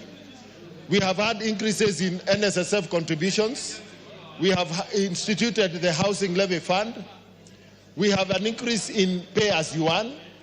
We have the increase in the percentage paid through the Social Health Insurance Fund. And the net effect of these contributions by the salaried employees has been to erode the spending power of very many households. And the reduced disposable income has affected purchasing power. Even as these commissions keep an eye on the wage bill in this country, they must look at the ability of our people, especially the employed people, to afford a decent standard of living. Honorable Speaker, the other component, as a member of the National Cohesion and Equal Opportunities Committee, a lot of the government departments and parastatals have acute staff shortages, which is compromising service delivery. Honorable Speaker, including such crucial sectors as healthcare. It is therefore important that these two commissions look at the quiet freeze in employment, because even very many more young people have finished their studies and they are looking for opportunities for employment. Honorable Speaker, the last item are the retired public servants. We do not have a commission to take care of them. A lot of them are suffering because their pensions have remained unpaid, and it is important that both these commissions look at the component of the workers who have retired after serving this nation diligently. Honorable Speaker, I support. Thank you. I thank you, Honorable Speaker. Honorable Speaker, I join my colleagues, members of Parliament, in supporting the motion and therefore signifying my approval for the appointment upon Parliament deciding of these commissioners. But, Honorable Speaker, I wanted to say that this commission, despite being a Chapter 15 commission like several others, I don't know what really happens in it. Honorable Speaker, I've been in this House since the 11th Parliament under the new Constitution. And we approved commissioners here, led by Madam Sarah Serem. When they sat, they took their business as the business of dealing with this Parliament. After that, Honorable Speaker, we again approved the second SRC commission under this Constitution. And Honorable Speaker, you remember the first commission had people like Olo Aringo, who started the Parliamentary Service Commission. Immediately went there, he forgot about the role of Parliamentary Service Commission and was leading SRC in encroaching into the mandate of the Parliamentary Service Commission. Honorable Speaker, the last commission, this one which is going out, which has just gone out, Dalmas Otieno Nyango, and Honorable Mbui and others will confirm to you how eloquent Dalmas used to be seated from where my brother is seated there, about the place of Parliament, how remuneration should be organized. He immediately went into that commission, hitting back at Parliament became his business. I wanted to say, Honorable Speaker, that I don't know whether it is the Salaries and Remuneration Commission which is cast or the people we send there. I wanted to pray, Honorable Speaker, that now that we are sending a new team, may they be alive to the fact that as Parliament we've done everything to enable them discharge their mandate. Honorable Speaker, the Salaries and Remuneration Act is very detailed coming from this Parliament in terms of their mandates, how they need to do job evaluation, how they need to peg, salaries to the roles of the various bodies, how they need to harmonize salaries so that people performing same roles and functions are equally. But Honorable Speaker, that has not been happening. Honorable Speaker, I wanted to request these commissioners, if ultimately approved, that they avoid the jinx of the past, where the Salaries and Remuneration Commission has been encroaching into the mandate of the other commissions. Honorable Commission, for purposes of protecting Parliament, we have Parliamentary Service Commission. And the mandate of Parliamentary Service Commission to deal with matters, welfare and facilities for Parliament is constitutional. You still get the Salaries and Remuneration Commission issuing gazette notices prescribing, Honorable Speaker, even the amount of tea. If you remember the gazette notice for the 12th Parliament, even the number of cups of tea members of Parliament should be taking in a committee, not knowing some of us don't even take the number of cups of tea. Issues of per diem, issues of allowances. And so you have such issues going to court. And when they go to court, the monies we budget for operations and maintenance of the Salaries and Remuneration Commission is now being used in wars over remuneration between government agencies. I wanted to request the Commission that incident has also affected the judiciary. And I don't know why Salaries and Remuneration Commission would not respect the jurisdictional territory of equal coordinate commissions like JSC. JSC is also dealing with matters facility, matters welfare. But you get Salaries and Remuneration Commission telling judges who want to sit together and conference, most of those judges who sit in a bench, that this is the amount of money you are going to spend. You cannot have per diem if you go conferencing, and that is delaying bench determination. The determination of those cases in which more than one judge have to sit somewhere, together and deal with them. You need a judge. You have a judge from Malindi, a judge from Busia. They are convening in Nairobi. A judge cannot travel because Salaries and Remuneration Commission, not knowing how the judiciary operates, is encroaching the mandate of JSC. I wanted to say, Honorable Speaker, that beyond the law, we have really facilitated this commission. This is a commission, Honorable Speaker, which people thought should be part-time. Because how long should it take a commission to determine and harmonize the pay for various state bodies? In spite of that thinking, as members of Parliament, we said, Honorable Speaker, that this commission shall never be part-time, because the remuneration levels of various, cadres of government and public servants need to be reviewed constantly. I wanted to say, Honorable Speaker, that we are supporting this commission. They'll continue to operate full-time. They will be restricted to their mandate, and we will support them with a budget as required by Article 249 of the Constitution so that they perform their role. But we need to urge the Commission, unlike the other members before, to avoid this situation where there is to be litigation, there is to be hitting at Parliament. Honorable Speaker, let me just ask the members, why, for instance, should the salary of a cabinet secretary be beyond the salary of a member of Parliament? It is because when you look at the Constitution, Honorable Speaker, for the judiciary, there is a statement saying that the remuneration of a judge shall not be changed to their detriment. The remuneration of commissioners, Chapter 15 commissioners, cannot be changed to their detriment. We don't have similar provision for Parliament. That should not allow SRC to make the remuneration of members of Parliament or state officers serving in Parliament something as a ping pong. Honorable Speaker, we are being embarrassed. Each time we have election, you return, there is a new remuneration. You sat in the 10th Parliament, Honorable Speaker, and you remember the pay for a member of Parliament was over 1 million, so about 1.2. And Honorable Speaker, it was not subject to any taxation. We come to the 11th Parliament, it is 630. We come, Honorable Speaker, to the 12th Parliament, it was moved, you remember, Honorable Speaker, to 510. And we had to go to court.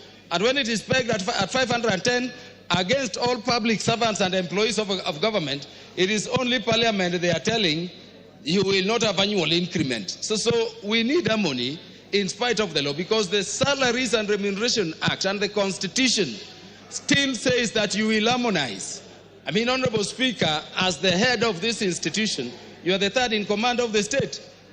You are a member of Parliament. If you are there, why do we have an evaluation in terms of job evaluation by SRC, putting members of Parliament at cadre 43, so that we are earning even less than PSS? We are earning less than CSS. How then do you oversight them? We sit, we approve them, but they sit there. We want to tell these incoming members that on my part I will signify my approval and I'm going to vote for approval. But really, let us go back to work. Let them not just sit there. But remember, we put them as full-time so that these things can be harmonized, and we need a peaceful relationship If there are cases, like the president said, where you have a commission suing the other, they are unnecessary. Let them be withdrawn so that, Honorable Speaker, we can be in the same light and we can be safeguarding the constitutional mandates of the various parties. I thank you, Honorable Speaker. Karemba.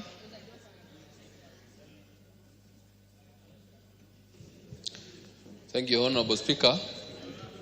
I wish to thank the honorable members who have contributed to this motion, and starting with the honorable members of the committee who sat through the entire vetting process and saw that indeed the nominees were fit for this exercise. But the message is very clear, Honorable Speaker, to the incoming commissioners that their job is very clear. Their job is not to target politicians only. There is an enormous responsibility ahead of them, that of checking the wage bill and focusing on the productivity in the entire public service, so that also we can have a country where even those who do not earn as much feel that indeed they are considered. Honorable Speaker, while I agree with the honorable members who share or rather who express how sometimes it is challenging when their constituents have to ask for this and that, from burials to birthdays and to weddings, I wish to state that, Honorable Speaker, I do not think that it is sustainable. Maybe this is a culture that we need to change in this country, because how much money is enough to give out to our constituents?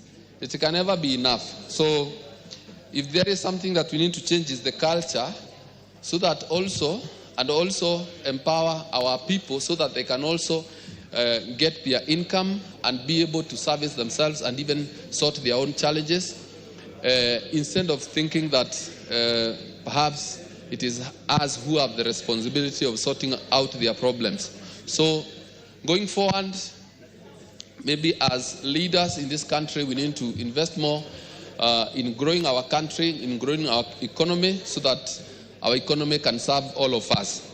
So, Honorable Speaker, having said all that, I beg to reply. Thank you, Honorable Speaker. You can stand there. Order, honorable members on their feet. Take your seats. Take your seats.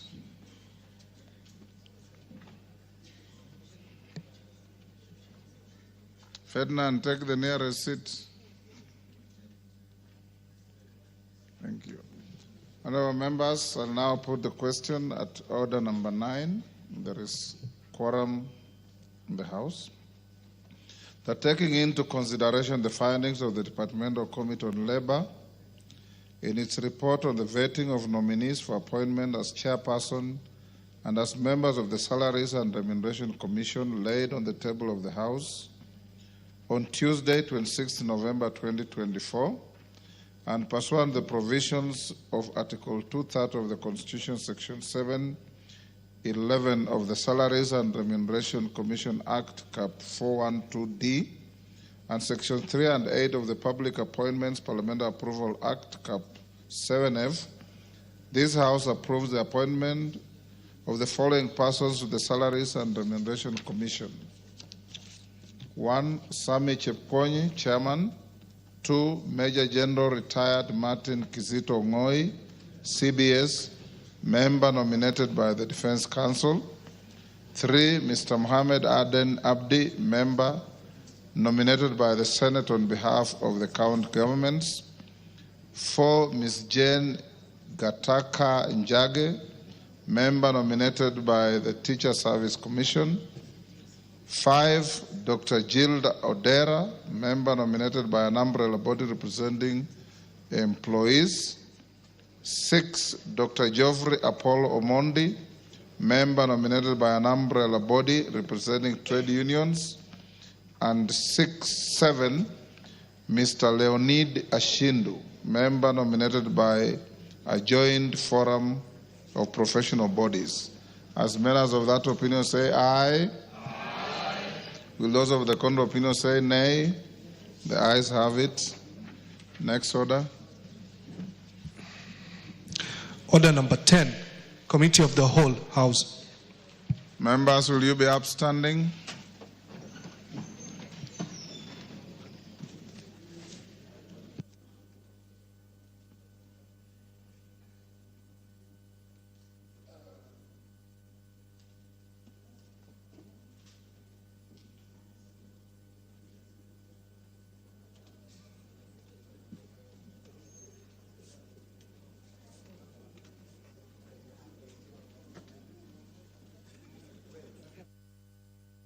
Niweke kadi ama niwache ufupi?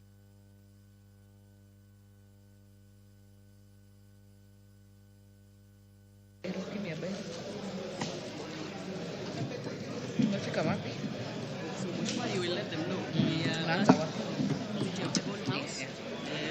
We had reached clause 27, so we are resuming from 28. Okay. Then wait. Honorable members, we are now in the Committee of the Whole House for the Startup Bill, Senate Bill number 14 of 2022. We had done up to clause 27. We are resuming from clause 28. Clauses 28 and 29. No amendments. I propose the question that clauses 28 and 29 be part of the bill. I now put the question that clauses 28 and 29 be part of the bill. Will as many as are of that opinion say aye? Will as many as are of a contrary opinion say nay? The ayes have it. Clause 30. I propose the question that clause 30 be part of the bill. There is a proposed amendment by the chairperson Trade Committee. The Vice Chair, Honorable Marianne. Thank you, Madam Speaker. I propose that clause 30 be amended as it appears in the order paper, and the justification for it that is amended. The amendment is aimed to accommodate the aspects of intellectual property in the proposed new clause 30A. Honorable members, the consultations are too loud. Honorable Rahim, Honorable Karido, Honorable John Paul, kindly break the kamukunji. Those who are making their way out, kindly do so quietly. Honorable Kionjori, please break the kamukunji. Let us hear each other. Thank you.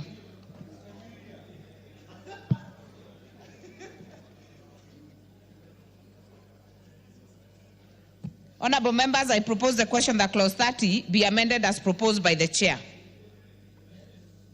If you are intending to speak on this, kindly use the intervention. Honorable Mayaka. Thank you, Honorable Chair. Honorable Chair, I want to support this particular amendment, and the reason is because it actually comes in to enrich the clause number 30.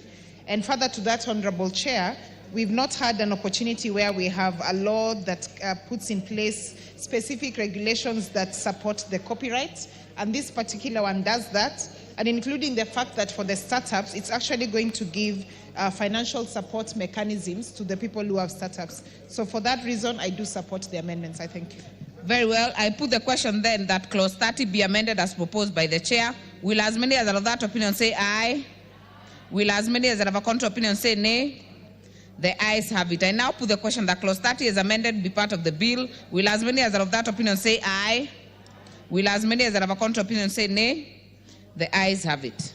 Clause 31. I propose a question that clause 31 be part of the bill. Honorable Keitani.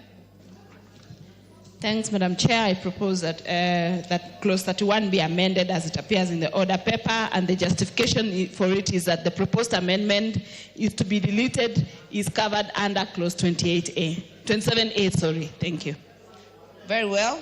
I propose the question that clause 31 be amended as proposed by the chair. I therefore put the question that clause 31 be amended as proposed by the chair. Will as many as are of that opinion say aye? Will as many as are of a contrary opinion say nay? The ayes have it. I now put the question that clause 31 is amended be part of the bill. Will as many as are of that opinion say aye? Will as many as are of a contrary opinion say nay? The ayes have it. Clauses 32 and 33. No amendment. I propose the question that clauses 32 and 33 be part of the bill. I now put the question that clauses 32 and 33 be part of the bill.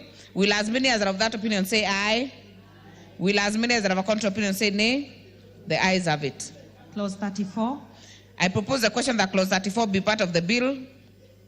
Chair. Thank you, Madam Speaker. I propose that clause 34 be amended as it appears in the order paper, and the justification for it is that the proposed amendment is to protect personal data of startups. Thank you. Very well. I propose the question that clause 34 be amended as proposed by the chair. Honorable Oundo, are you on this? Yes, Chair. Chair, can order members. Honorable TJ. The Attorney General. Honorable Rosa Buyu, please break the kamukunji so that we hear Honorable Member for Funyula. Thank you, Honorable. Thank you, Chair. I support the amendment because there's an element of intellectual property, and in the country where there is misuse of personal data, these particular provisions saves or protects the interests of the innovators and everybody involved in this business. Thank you, Honorable Chair. Very well. Honorable Mayaka. Thank you, Honorable Chair. Honorable Chair also support this particular amendment because, Honorable Chair, we live in a world that is very much intervened by the social media and the misuse of data that belongs to people.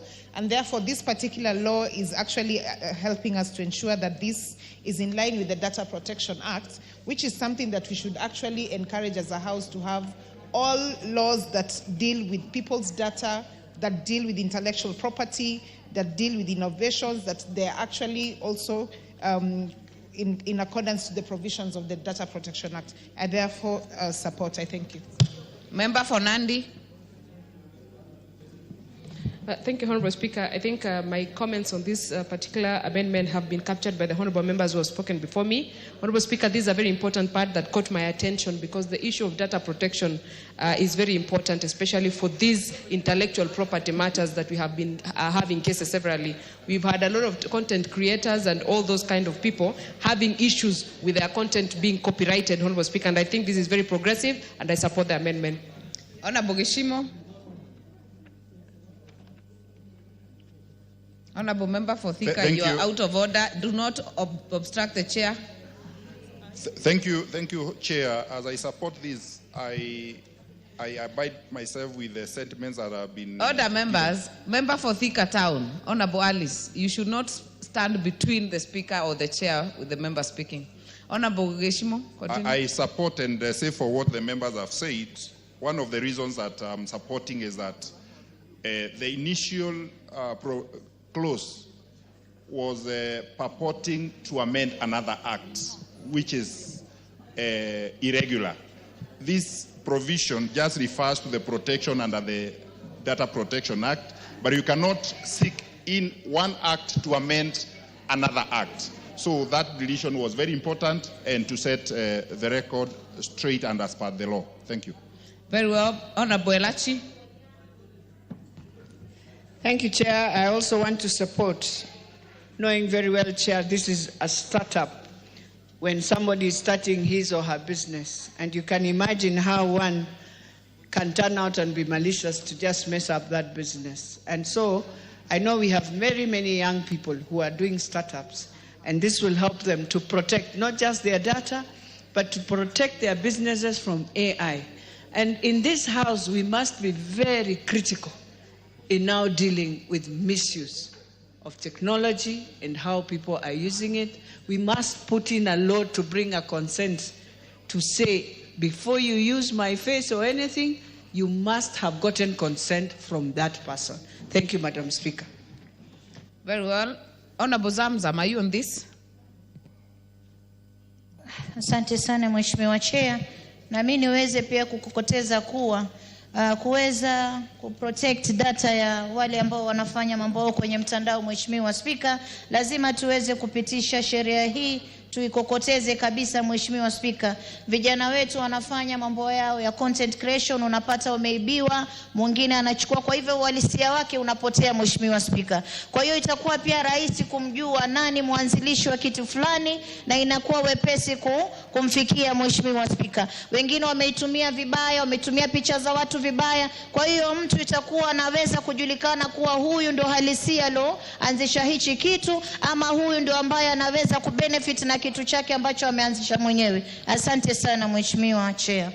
Thank you very much. Then we'll put the question. I'll put the question that clause 34 be amended as proposed by the chairperson. Will as many as are of that opinion say aye? Will as many as are of a contrary opinion say nay? The ayes have it. I now put the question that clause 34 is amended be part of the bill. Will as many as are of that opinion say aye? Will as many as are of a contrary opinion say nay? The ayes have it. New clauses. New clause 4A.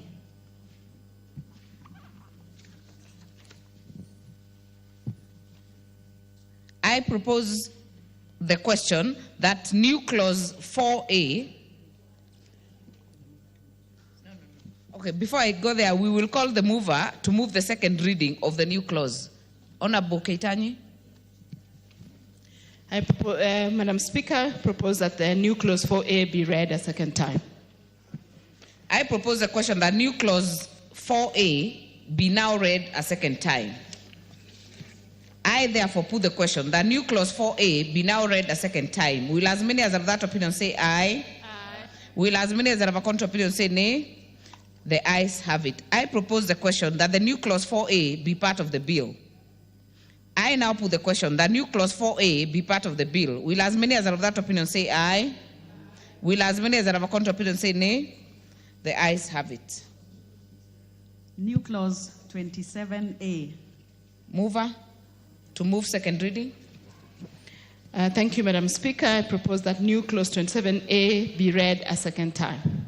Honorable Marianne, it's also good to explain what it is about. Take the moment to explain to members what it is about. Thank you. And this new clause seeks to amend or to outline the benefits to be given to incubators and accelerators as they do their business. Thank you. Very well. I therefore propose the question that new clause 27A be now read a second time. Honorable Elachi. Chair, this is one clause we need to support because of our young people. And Chair, there's a program that is coming up very soon, Nyota, for young people. And this is a program that supports incentives. And I want to tell young people, when this program comes, please apply. It will be online applied so that you get directly, without going through a group or anything, you get directly support, and it's a World Bank program. Please monitor it and make sure. So this is one thing that is very, very fantastic in this bill for our young people to start doing something. Thank you, Chair. Thank you, Honorable Mayaka. Thank you, Chair. Chair, I also want to support this particular amendment. And Chair, for example, Part A of that amendment, where it talks about negotiations for tax concessions. Chair, let me give the House an example. If you speak to some of the young people who do photography, the amount of money that they spend on buying that particular equipment is equivalent to buying like a vehicle like a Vitz. So therefore, when they get tax concessions for this, it actually does give them a boost. And for us as a House, we really need to support this because as a country, the majority of people that we have in this country are young people. And we need to encourage them to have their own startups instead of waiting to be employed. So, Honorable Chair, I do support these particular two amendments because they're really going to boost the startups. Thank you. Zamzam. Mheshimiwa Chair, na mimi niweze kuunga mkono. Vijana hawana ajira na wakati mwingi wanajitafutia ajira zao wenyewe Mheshimiwa Spika, lakini unapata yale mambo ya ushuru yanaweza kuwaathiri sana kwa sababu yale maekezo ameweka pale yanapata ushuru kwa mwingi sana Mheshimiwa Spika. Kwa hiyo tukiweza kurekebisha hii, inaweza kuwa wakipewa ushuru inaanza katika yani kama amepata profit ama amepata ile profit katika katika kiwango fulani aweza kutoa ushuru, lakini kwa wengine ambao bado yuko chini wanaweza kuwa exempted, mheshimiwa chair, na wakaweza kufanya biashara yao bila bugdha, mheshimiwa wa chair, ili waweze kuinua uchumi wa taifa. Asante sana. Nyikal. Thank you. I rise to support this amendment.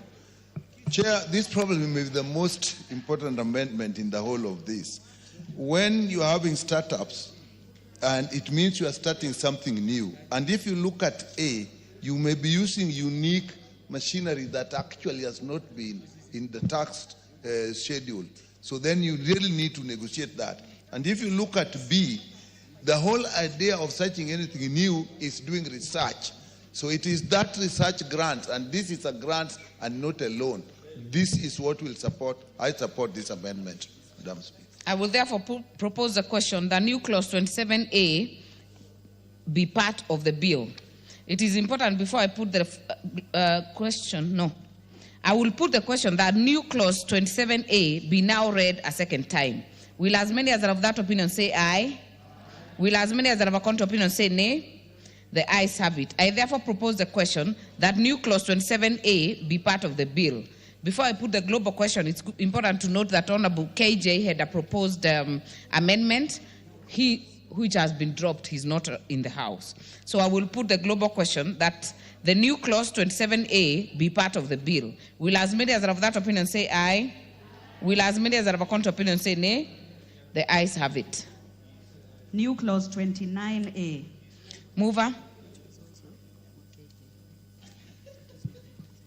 This was proposed to be moved by Honorable KJ. It will also be dropped.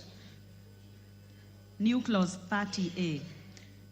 Mover, the chairperson.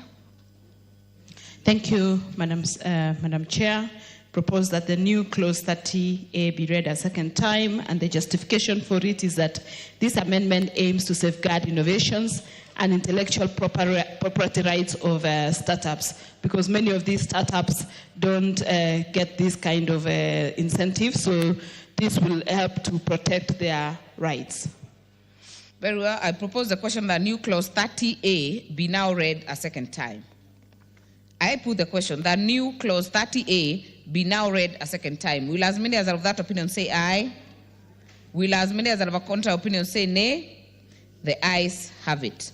I propose the question that new clause 30A be part of the bill. Honorable Oundo.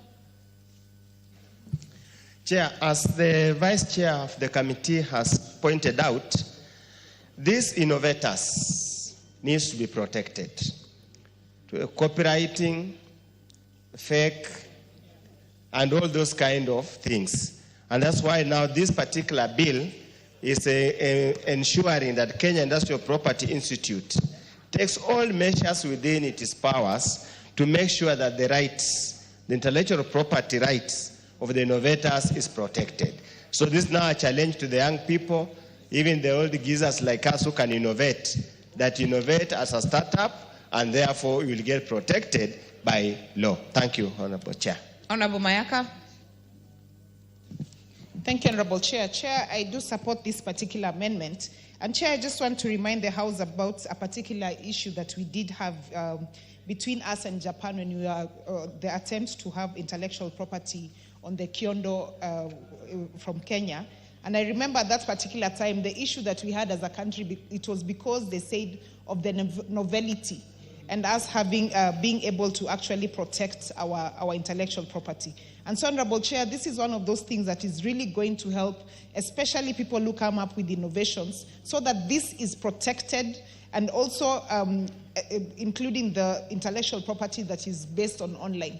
Honorable Speaker, another example I'll give is an example of like ChatGPT. You cannot, again, also as a person, even if you have the same intervention, be able to use the same name. And this is because the owners of that particular online platform were able to have intellectual property for this. So, Honorable Speaker, this is one particular clause that is very progressive and that is going to really be dynamic for the people who have startups and to be able to have intellectual property being given the necessary support as per clause 34A Part E, for them to be able to even register. And Honorable Chair, also, one other very important aspect of this particular clause is that in Part B, it says that there's going to be training in intellectual property requirements. Because a lot of people have startups, they have this particular intellectual property, but they do not know the procedures and process of them being able to actually have legal setups for these particulars. So, Honorable Chair, yes, I do support this particular clause. I thank you. Honorable Cynthia Muge. Thank you, Honorable Chair. Looking at the proposed introduction, Honorable Speaker, I must say that in a world where we are now getting to know the meaning of intellectual property, and it is becoming of interest to many people, I am particularly happy with this amendment, Honorable Speaker, at Part D, which is speaking about how to expedite intellectual property registration procedures. Honorable Speaker, the people who are going to use this platform majorly are young people, and there are people who have demonstrated in the past that they are a little bit impatient. The provision in the law, Honorable Speaker, that we are speaking to the issue of expedition of the property registration is very progressive for me, and I hope that it is going to aid the issues of intellectual property and trademarks, Honorable Speaker, for the young people who are willing to invest in this particular sector. So I support it in totality, Honorable Speaker. Thank you, Honorable Elachi. Chair, this is one clause that is going to also help the young people.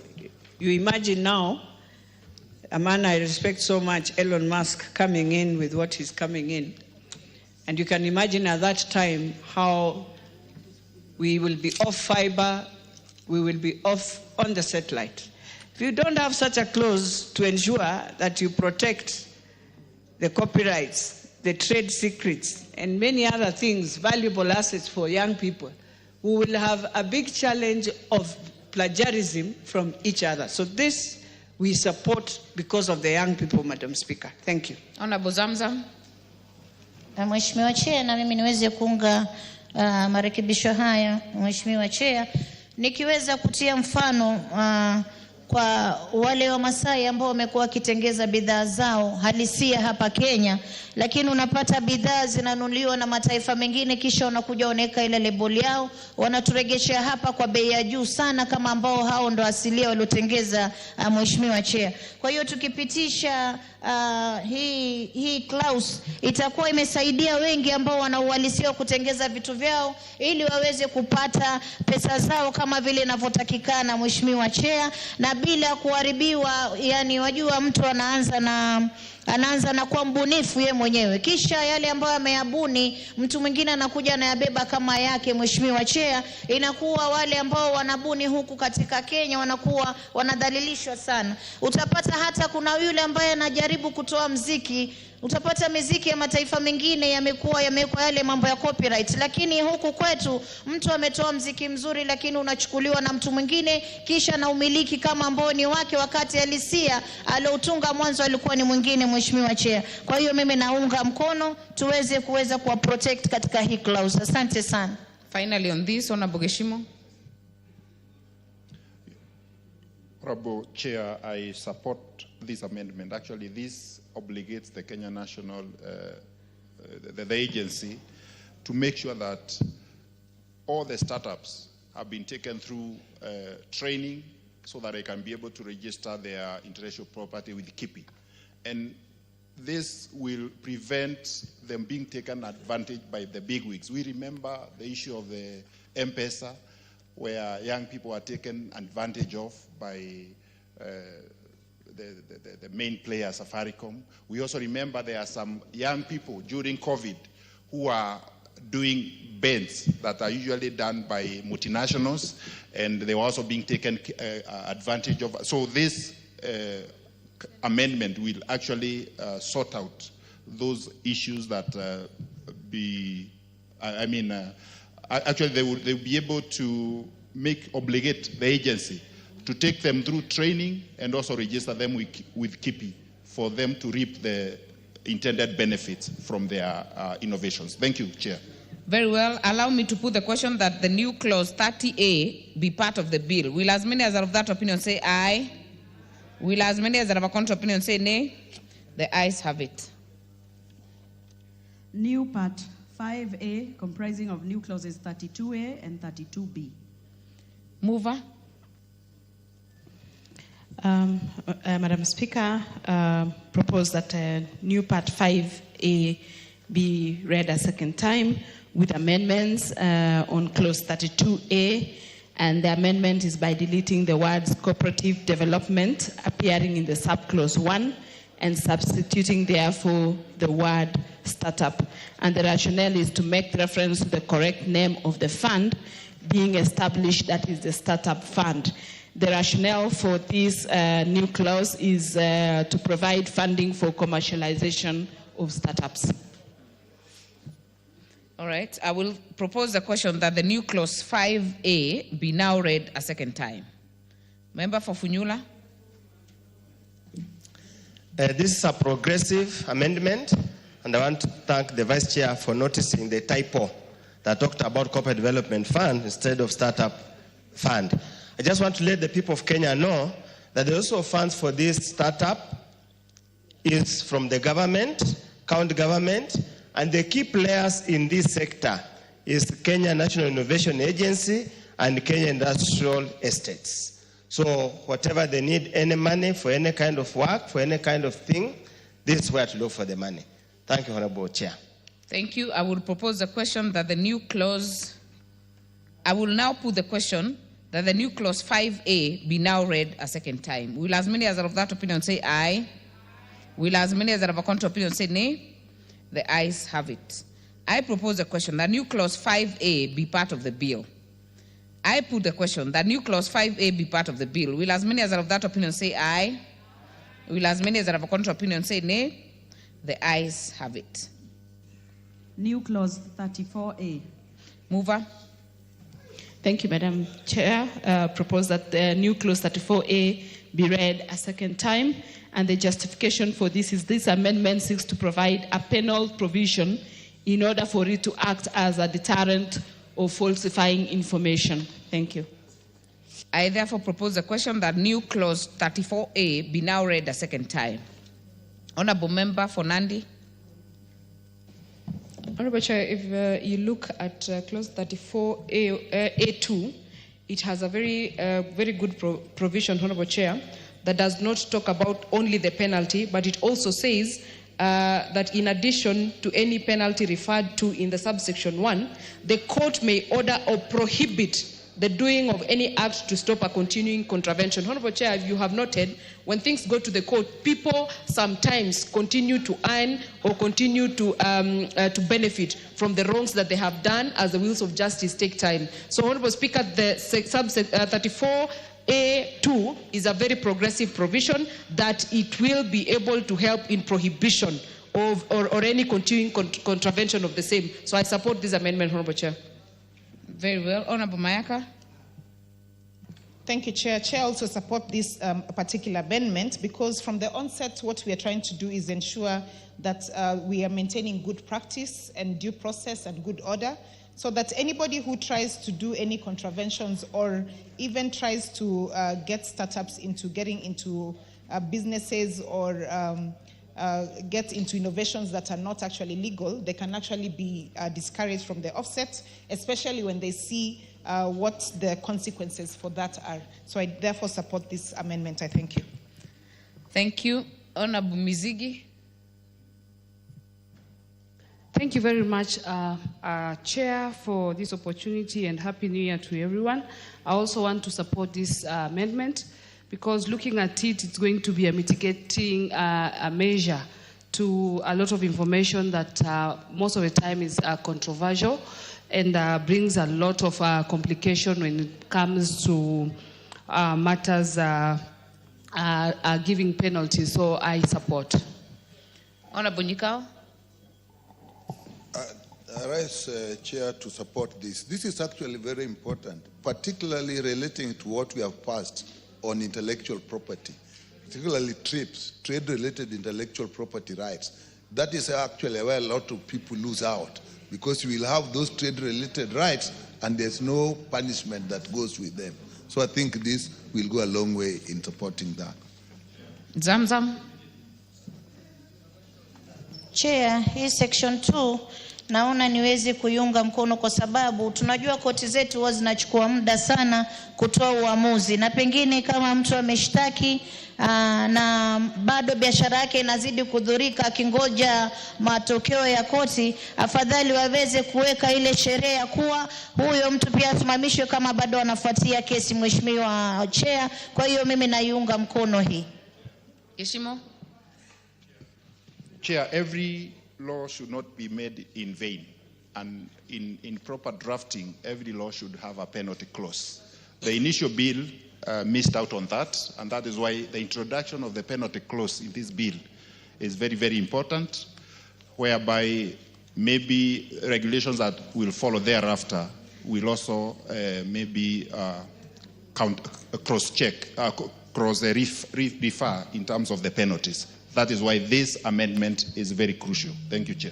Thank you. I therefore put the question that new clause 34A be now read a second time. Will as many as are of that opinion say aye? Will as many as are of a contrary opinion say nay? The ayes have it. I propose the question that the new clause 34A be part of the bill. I put the question that new clause 34A be part of the bill. Will as many as are of that opinion say aye? Will as many as are of a contrary opinion say nay? The ayes have it.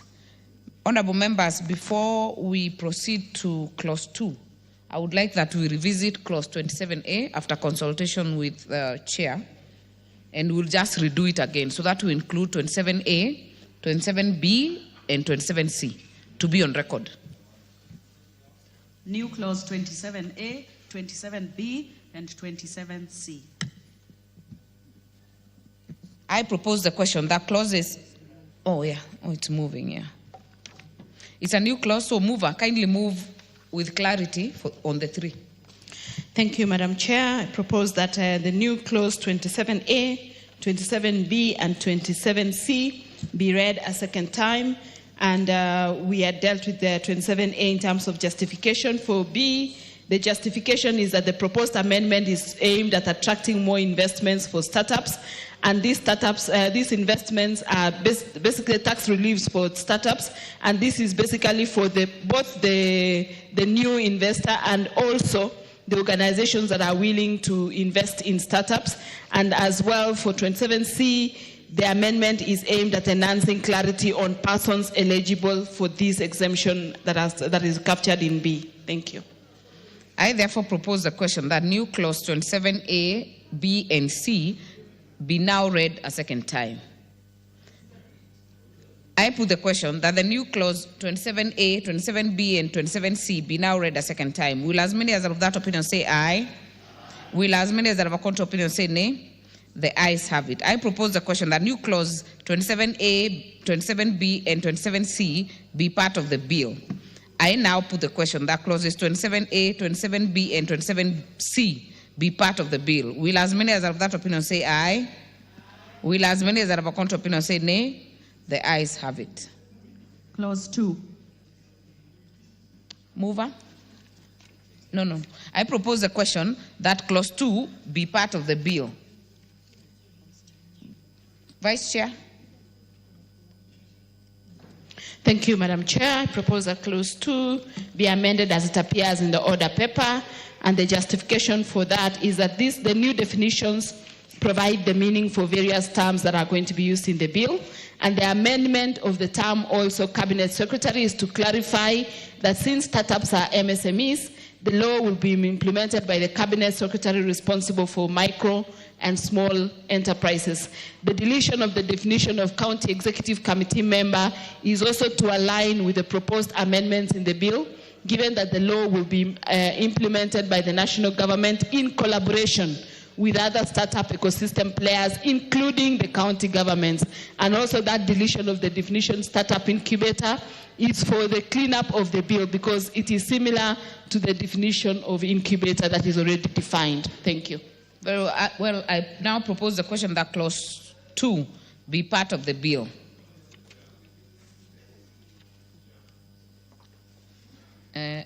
Honorable Gishimo.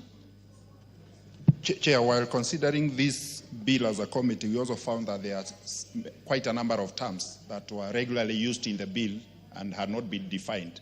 So this section seeks now to define those terms for the better understanding of the bill. Thank you, Chair. Honorable Mayaka. Thank you, Chair. Chair, I just want to go on record to having supported the particular amendments from the committee as has been proposed, because this also helps to give context to the particular terms that have been used within the bill, and also for the introduction of the amendments that have been put, so that it is also in line and complies with the amendments. So I therefore support the amendments. I thank you. Thank you. Honorable Nyikao. We must support this. Without this, the whole act would be unimplementable, because nothing is defined. People do whatever they want. So I think this we must support. That it came later is not important, but it will enable the act to be implemented. I support. Honorable Muge. Thank you, Honorable Chair. Having taken my time to interact with the bill, as it were, when it came to the Assembly, I want to appreciate the committee for doing a lot of technical definition of most of these terms and making it more comprehensive. Honorable Chair, when I went through it, I had a lot of question marks at the end of each and every definition and a lot of underlining. Honorable Speaker, Honorable Chair, today I think this has captured a lot more of the things that were unclear, and it is going to help with the implementation seamlessly. I support. Honorable Mizigi. Thank you, Chair. I stand to support as well, because as I look at this amendment, Chair, it's going to bring a lot of clarity on many terms that initially could complicate matters. But this one I support, and also congratulate the committee for a good work. Honorable Oundo. Thank you, Chair. I just want to bring to the attention of the country that you see probably there could be misconception on the understanding of the term startup. Under clause 2 is clearly defined, and allow me, Chair, to read for those who are listening and who are watching all over the country. The startup means a registered enterprise, legally recognized under the laws of Kenya, which has been in existence for a period of not more than 10 years. Very clear, they must be very clear, with a strong growth potential, incremental innovation, or disruptive business model. All that we are saying, will not be treating things normally. We'll treat them abnormally, and that's why we're talking about innovation and disruptive business model. Thank you, Chair. Very well. I therefore put the question that clause 2 be amended as proposed by the Chair. Will as many as of that opinion say aye? Will as many as of a contrary opinion say nay? The ayes have it. I will therefore, just before I put the global question, I will note the proposed amendment by Honorable John Carrier is dropped, and I will put the question that clause 2 as amended be part of the bill. Will as many as of that opinion say aye? Will as many as of a contrary opinion say nay? The ayes have it. Title. I propose the question that the title of the bill be the title of the bill. Mover, you have a proposed amendment? No, thank you. Just to propose, Chair, that the title of the bill be as proposed as it is in the order paper, and this is to widen the scope of the application of the Act. I therefore propose the question that the title be amended as proposed by the Chair. I will put the question that the title be amended as proposed by the Chair. Will as many as are of that opinion say aye? Will as many as are of a contrary opinion say nay? The ayes have it.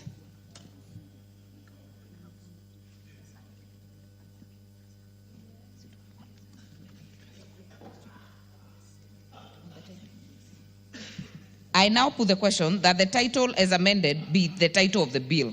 Will as many as are of that opinion say aye? Will as many as are of a contrary opinion say nay? The ayes have it. Clause 1. I propose the question that clause 1 be part of the bill. No amendment. I now put the question that clause 1 be part of the bill. Will as many as are of that opinion say aye? Will as many as are of a contrary opinion say nay? The ayes have it. Honorable members, I'll call the mover then to move reporting. Thank you. Mayaka. Thank you, Honorable Chair. Honorable Chairperson, I beg to move that the committee do report to the House in consideration of the Startup Senate Bill number 14 of 2022 and its approval thereof with amendments. I thank you. Very well. I therefore put the question, which is that the committee do report to the House its consideration of the Startup Senate Bill number 14 of 2022 and its approval thereof with amendments. As many as are of that opinion say aye. As many as are of a contrary opinion say nay. The ayes have it. Honorable members, we shall proceed to the next bill. Still on Committee of the Whole, the Persons with Disabilities Bill, Senate Bill number 7 of 2023.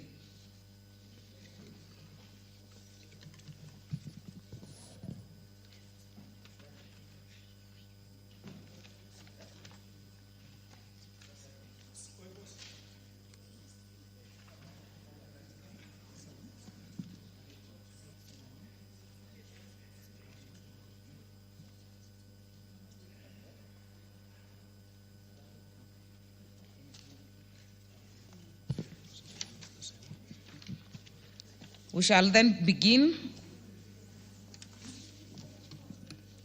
Clause 3. I propose the question that Clause 3 be part of the bill. No amendment. I will put the question that Clause 3 be part of the bill. Will as many as are of that opinion say aye? Will as many as are of a contrary opinion say nay?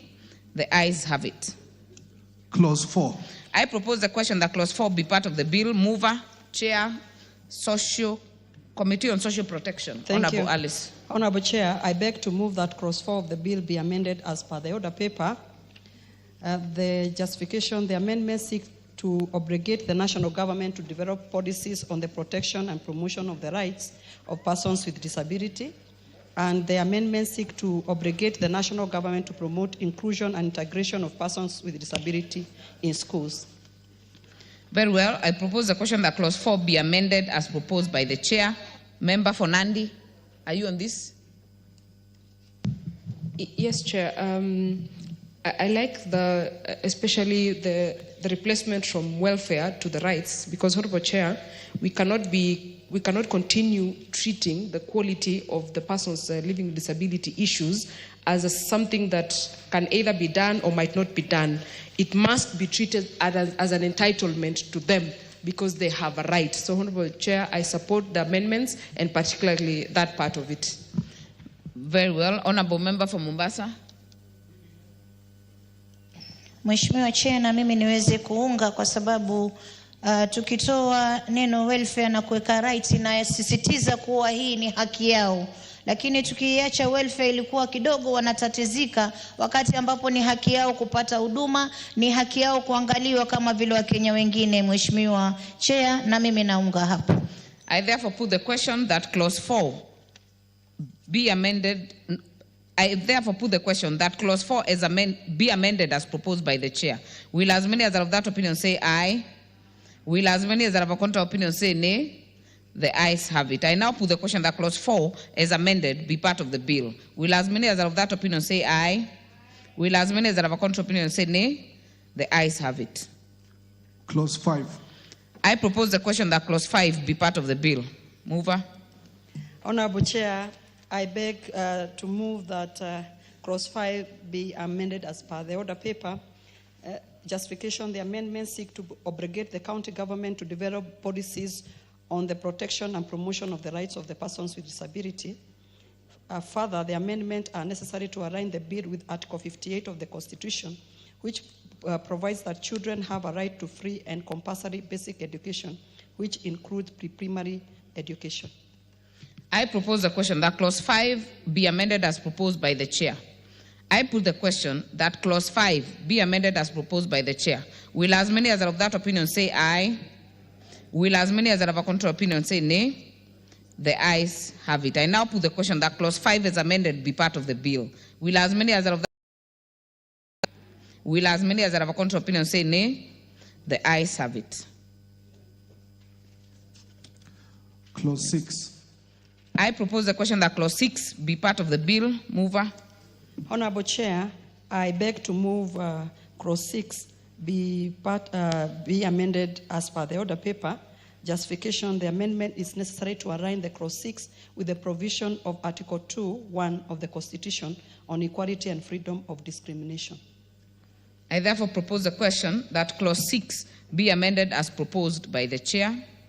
I put the question that clause 6 be amended as proposed by the chair. Will as many as are of that opinion say aye? Will as many as are of a contrary opinion say nay? The ayes have it. I now put the question that clause 6 as amended be part of the bill. Will as many as are of that opinion say aye? Will as many as are of a contrary opinion say nay? The ayes have it. Clause 7.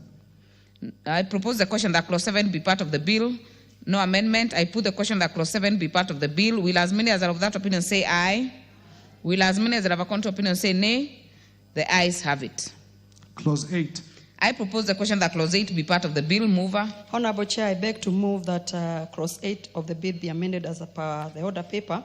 Justification: the amendments seek to ensure that the exercise of the right to marry is based on free and full consent of the parties. The amendment also seeks to delete the word sexuality and replace with sexual to make reference to the correct terminology as employed on other statutes, which is sexual and productive health.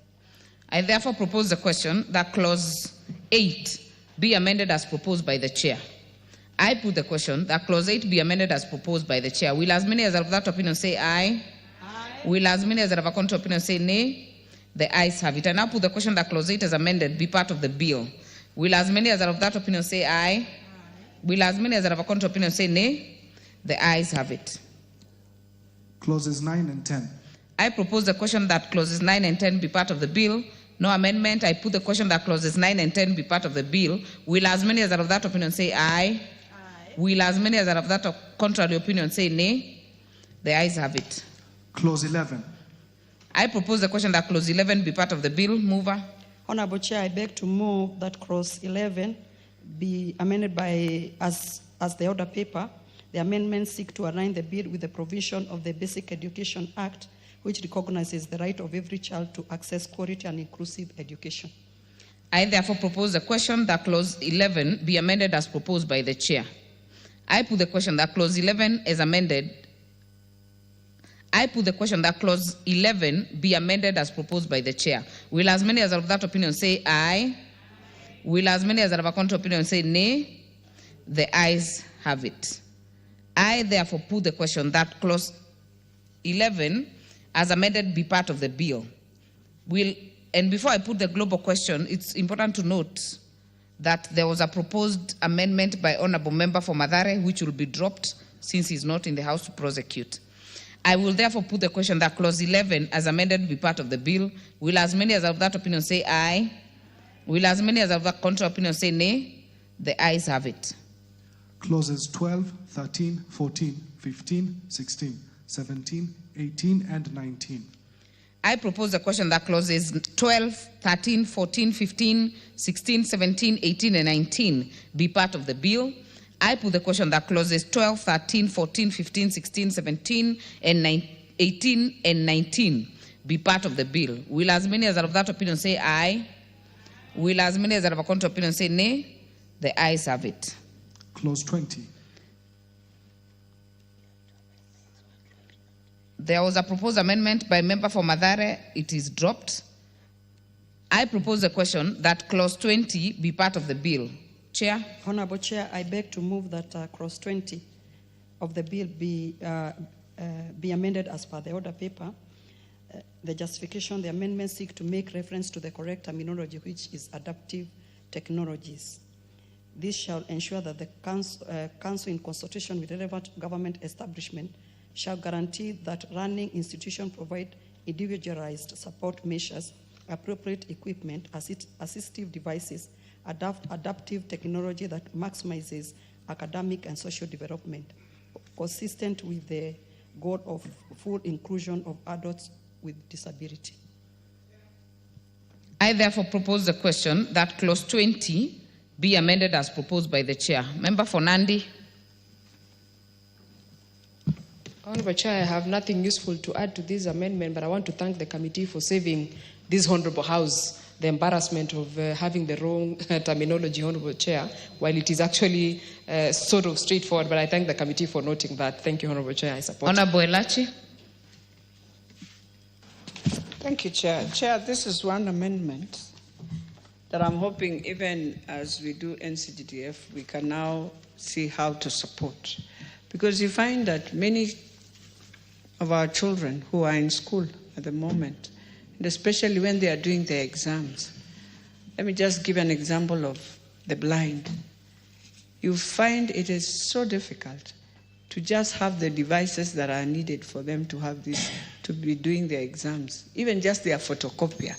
So I'm hoping even as we do it here, it will relate, and at one point we can support using to buy now these equipments, Madam Speaker. So I really support this.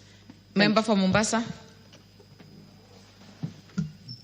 Mheshimiwa Chair, matamshi yakihitilafiana kidogo yaweza kubadilisha mwongozo wa jambo fulani, Mheshimiwa Chair. Kwa hiyo mimi nawapongeza kamati kwa kuweza kulichunguza hilo na kulitambua, kwa sababu ilikuwa inatoa mwelekeo tofauti katika masuala ya walemavu. Kwa hiyo mimi nawapongeza na naweza kuunga mkono. Asante sana. Allow me to put the question that clause 20 be amended as proposed by the chair. Will as many as are of that opinion say aye? Will as many as are of a contrary opinion say nay? The ayes have it. I put the question that clause 20 as amended be part of the bill. Will as many as are of that opinion say aye? Will as many as are of a contrary opinion say nay? The ayes have it. Clause 21. I propose the question that clause 21 be part of the bill. Honorable Chair, I beg to move that clause 21 of the bill be amended as per the order paper. Justification being that the amendments seek to ensure that undue burden is not placed on employees with few staff. In this regard, the requirement that compels employers to reserve at least 5% direct employment opportunities for persons with disability to ensure employment shall only apply to all employer who has at least 20 employees. Thank you, Honorable Chair. I therefore propose the question that clause 21 be amended as proposed by the chair. Honorable Mayaka.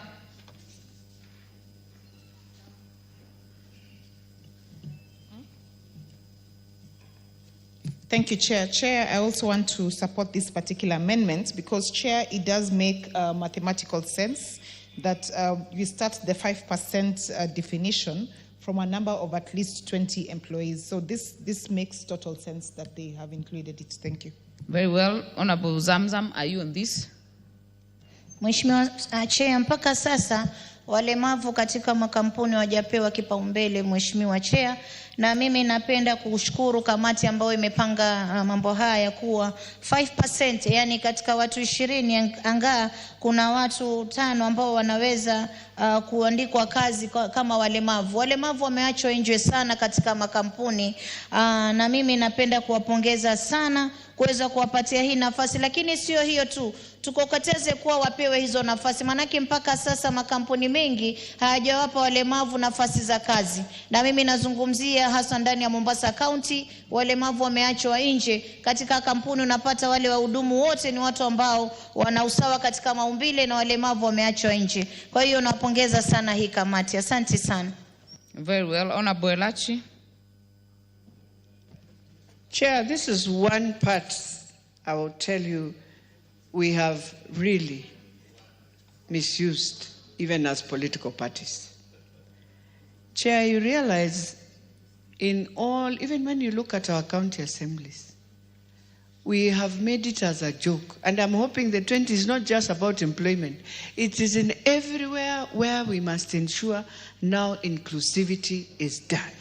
And Madam Speaker, you realize that we try our best in GAF and NCGDF to ensure we have persons who are with special needs.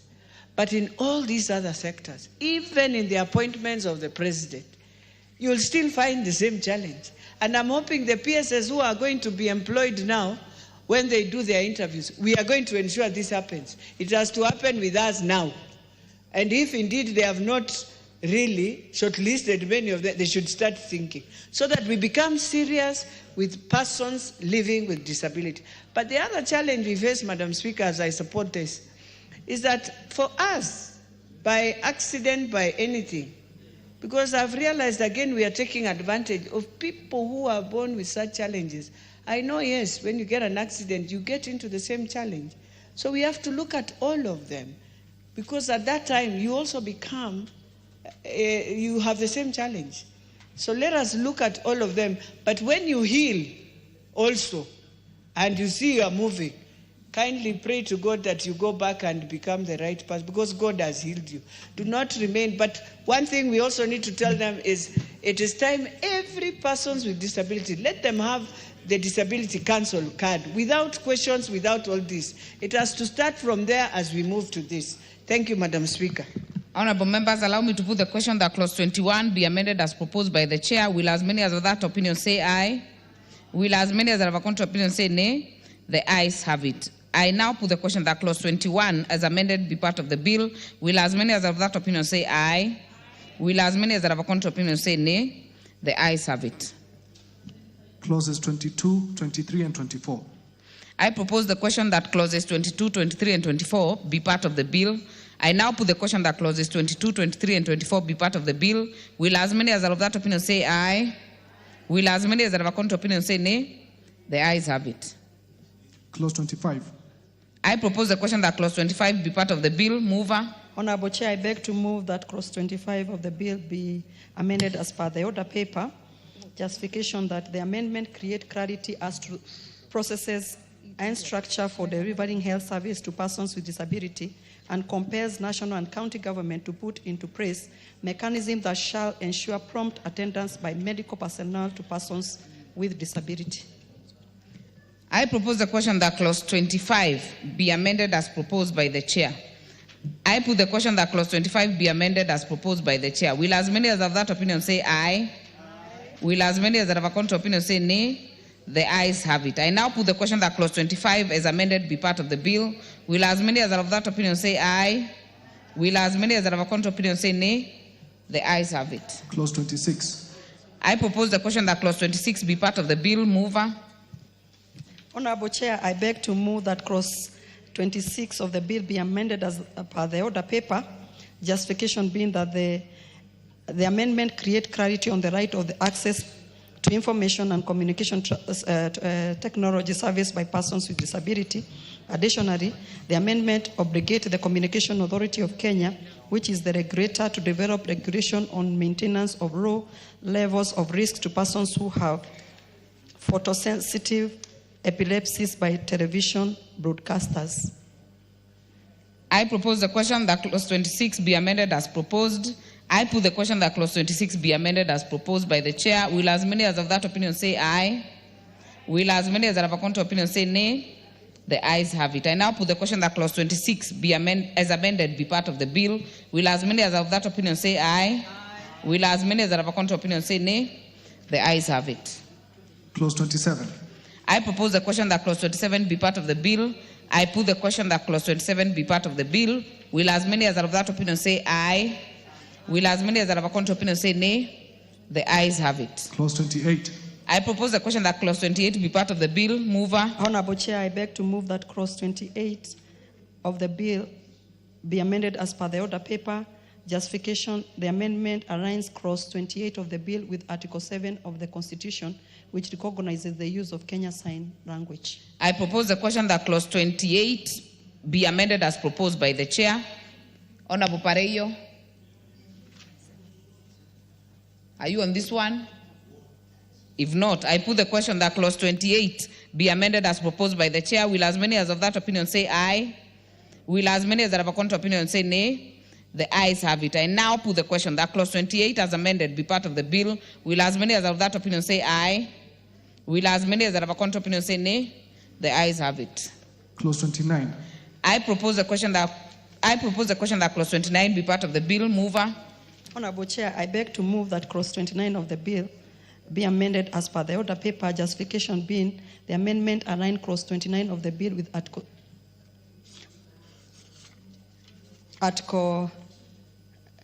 the amendment align clause 29 of the bill with Article 7 of the Constitution, which recognizes the use of the Kenya Sign Language.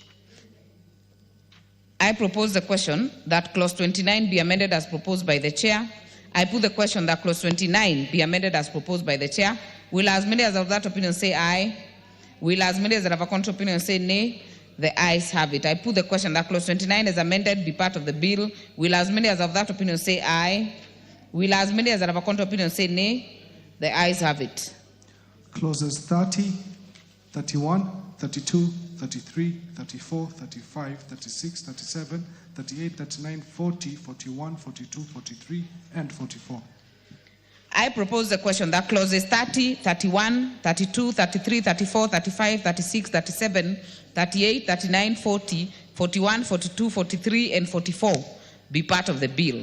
I now put the question that clauses 30, 31, 32, 33, 34, 35, 36, 37, 38, 39, 40, 41, 42, 43, and 44 be part of the bill. Will as many as are of that opinion say aye? Will as many as are of a contrary opinion say nay? The ayes have it. Clause 45.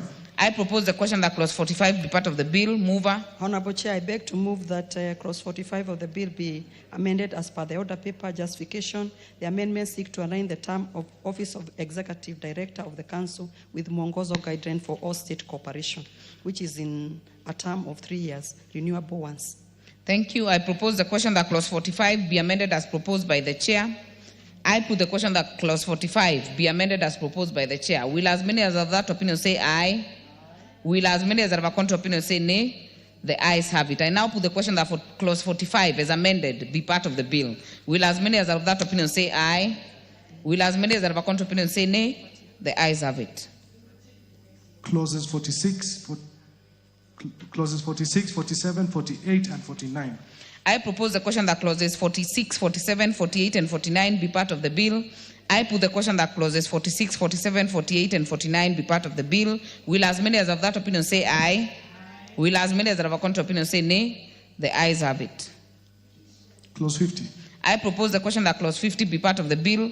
Honorable Chair, I beg to move that clause 50 of the bill be amended as per the order paper. The justification: the bill is as it is, provided that the council may conduct an inquiry or sectoral investigation where it considered it necessary or desirable for the purpose of carrying out its function upon receiving a direction by the Cabinet Secretary in writing or at the request of a regulatory body.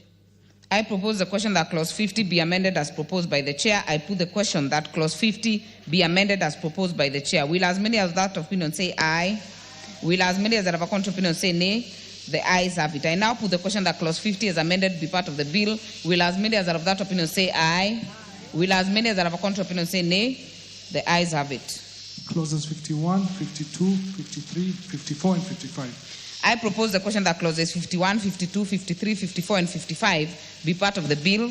I now put the question that clauses 51, 52, 53, 54, and 55 be part of the bill. Will as many as have that opinion say aye?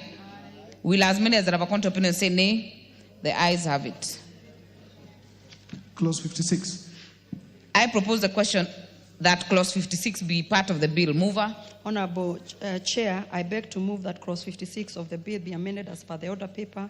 Justification: clause 56 provide for exemption from income tax and provision of social assistance to parents or guardian of children with severe disability to allow flexibility and variation for increase of the amount such as such parents or guardian may be entitled. The clause also should not specify the amount. I propose the question that clause 56 be amended as proposed by the chair. I put the question that clause 56 be amended as proposed by the chair. Will as many as have that opinion say aye? Will as many as have a contrary opinion say nay? The ayes have it. I now put the question that clause 56 as amended be part of the bill. Will as many as have that opinion say aye? Will as many as have a contrary opinion say nay? The ayes have it. Clauses 57, 58, 59, 60, and 61. I propose the question that clauses 57, 58, 59, 60, and 61 be part of the bill. I now put the question that clauses 57, 58, 59, 60, and 61 be part of the bill. Will as many as have that opinion say aye? Will as many as have a contrary opinion say nay? The ayes have it. Clause 62. I propose the question that clause 62 be part of the bill. Mover. Honorable Chair, I beg to move that clause 68 of the bill be amended as per the order paper. You've said clause 62? Yeah. Justification: the proposed amendments seek to enhance the penalty of the offense against abuse of persons with disability. I propose the question that clause 62 be amended as proposed by the chair. I put the question that clause 62 be amended as proposed by the chair. Will as many as have that opinion say aye? Will as many as have a contrary opinion say nay? The ayes have it. I now put the question that clause 62 be as amended be part of the bill. Will as many as have that opinion say aye? Will as many as have a contrary opinion say nay? The ayes have it. Clause 63. I propose a question that clause 63 be part of the bill. Mover. Honorable Chair, I beg to move that clause 63 of the bill be amended as per the order paper. Justification: the proposed amendments seek to create a penalty of the offense against concealment of a persons with disability. I propose the question that clause 63 be amended as proposed by the chair. I put the question that clause 63 be amended as proposed by the chair. Will as many as are of that opinion say aye?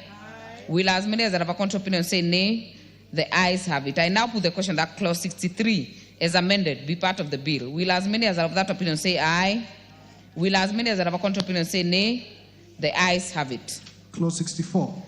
I propose the question that clause 64 be part of the bill. I now put the question that clause 64 be part of the bill. Will as many as are of that opinion say aye? Will as many as are of a contrary opinion say nay? The ayes have it. Clause 65. I propose the question that clause 65 be part of the bill. Mover. Honorable Chair, I beg to move that clause 65 of the bill be amended by, as per the order paper. Justification: the proposed amendments seek to enhance the penalty of the offense against denial of food and fluids of persons with disability. I propose the question that clause 65 be amended as proposed by the chair. I put the question that clause 65 be amended as proposed by the chair. Will as many as are that opinion say aye? Will as many as are of a contrary opinion say nay? The ayes have it. I now put the question that clause 65 as amended be part of the bill. Will as many as are of that opinion say aye? Will as many as are of a contrary opinion say nay? The ayes have it. Clause 66. I propose the question that clause 66 be part of the bill. Mover. Honorable Chair, I beg to move that clause 66 be amended as per the order paper. Justification: the proposed amendments seek to enhance the penalty of the offense against degrading treatment of persons with disability. I propose the question that clause 66 be amended as proposed by the chair. I put the question that clause 66 be amended as proposed by the chair. Will as many as are of that opinion say aye? Will as many as are of a contrary opinion say nay? The ayes have it. I now put the question that clause 66 as amended be part of the bill. Will as many as are of that opinion say aye? Will as many as are of a contrary opinion say nay? The ayes have it. Clause 67, 68, 69, 70, and 71. I propose the question that clauses 67, 68, 69, 70, and 71 be part of the bill. I now put the question that clauses 67, 68, 69, 70, and 71 be part of the bill. Will as many as are of that opinion say aye? Will as many as are of a contrary opinion say nay? The ayes have it. Clause 72. I propose the question that clause 72 be part of the bill. Mover. Honorable Chair, I beg to move that clause 72 of the bill be amended as per the order paper. Justification: the proposed amendments seek to ensure access by persons with disability of public transport by obligating the national and county government to make public roads and highways under their respective mandates accessible to persons with disability, ensuring that bus stops and barrier frees. I propose the question that clause 72 be amended as proposed by the chair. I put the question that clause 72 be amended as proposed by the chair. Will as many as are of that opinion say aye? Will as many as are of a contrary opinion say nay? The ayes have it. I now put the question that clause 72 as amended be part of the bill. Will as many as are of that opinion say aye? Will as many as are of a contrary opinion say nay? The ayes have it. Clause 74. I propose the question that clause 74 be part of the bill. Mover. Honorable Chair, I beg to move that clause 74 of the bill be amended as per the order paper. Justification: clause 74 of the bill provides that no person shall, on the ground of disability alone, deny a person with disability admission into any premises which members of the public are ordinarily admitted.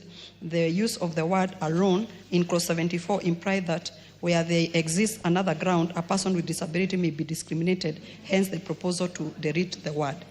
I propose the question that clause 74 be amended as proposed by the chair. I put the question that clause 74 be amended as proposed by the chair. Will as many as are of that opinion say aye? Will as many as are of a contrary opinion say nay? The ayes have it. I now put the question that clause 74 is amended be part of the bill. Will as many as are of that opinion say aye? Will as many as are of a contrary opinion say nay? The ayes have it.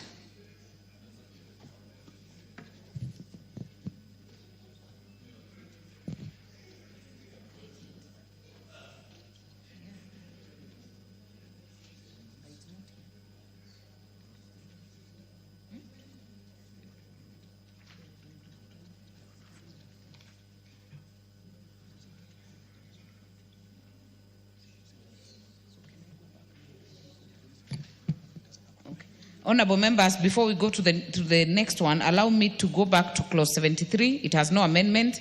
I will propose a question that clause 73 be part of the bill. I now put the question that clause 73 be part of the bill. Will as many as have that opinion say aye? Aye. Will as many as have a contrary opinion say nay? The ayes have it. Clause 75, 76, 77, 78, 79, 80, 81, 82, 83, 84, 85, and 86. I propose the question that clauses 75, 76, 77, 78, 79, 80, 81, 82, 83, 84, 85, and 86 be part of the bill. I now put the question that clauses 75, 76, 77, 78, 79, 80, 81, 82, 83, 84, 85, and 86 be part of the bill. Will as many as have that opinion say aye? Aye. Will as many as have a contrary opinion say nay? The ayes have it.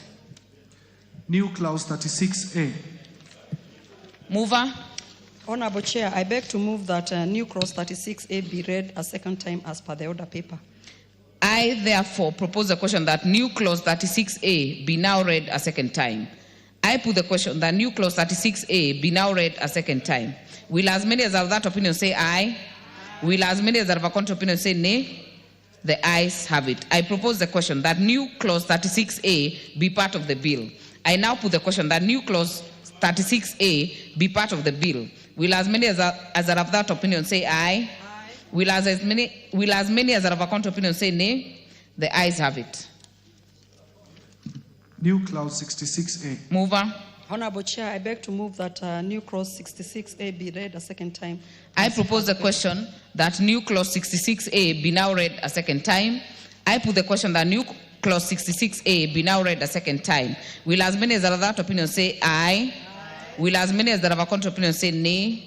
The ayes have it. I propose the question that new clause 66A be part of the bill.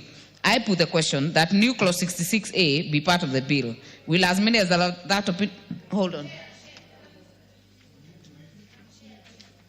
Honorable Zamzam.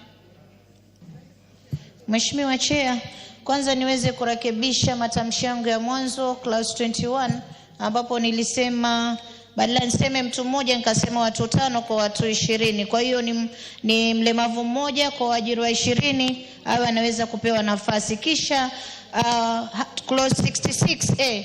Mheshimiwa, kuna watu wengi sana wanatumia watoto walemavu kwenda kuombaomba mabarabarani wakiwanyanyasa na kuwanyima zile haki zao. Kwa hiyo hii section 66A mimi naipigia upato na naweza kuunga mkono. Asante sana. I therefore propose the question that new clause 66A be part of the bill. I now put the question that new clause 66A be part of the bill. Will as many as have that opinion say aye? Aye. Will as many as have a contrary opinion say nay? The ayes have it. New clause 73A. Mover. Honorable Chair, I beg to move that new clause 73A be read a second time as per the order paper.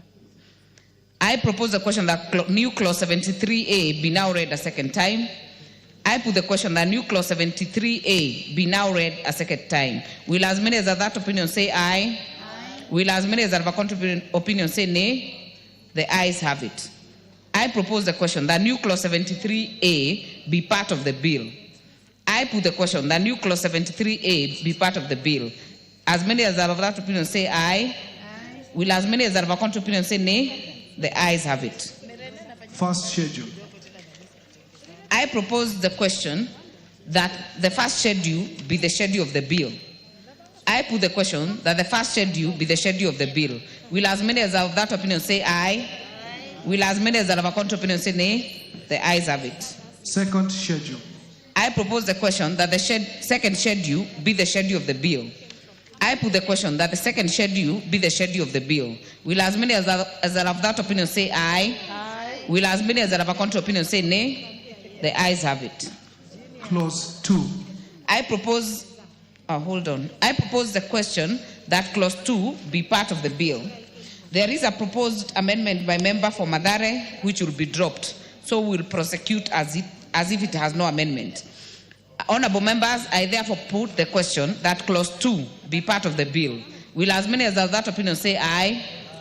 Will as many as of a contrary opinion say nay? The ayes have it. Title. I propose the question that the title be the title of the bill. I put the question that the title be the title of the bill. Will as many as are of that opinion say aye? Will as many as have a contrary opinion say nay? The ayes have it. Clause 1. I propose the question that clause 1 be part of the bill. I now put the question that clause 1 be part of the bill. Will as many as are of that opinion say aye? Will as many as are of a contrary opinion say nay? The ayes have it.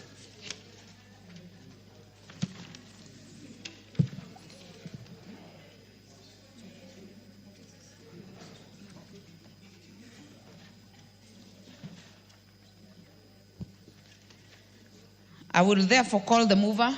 Move reporting.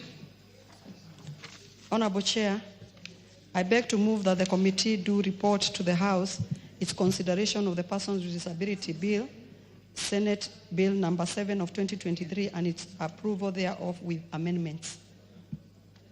I put the question that the committee do report to the House its consideration of the Persons with Disabilities Bill, Senate Bill number 7 of 2023, and its approval thereof with amendments.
Chairperson, you may move the reporting.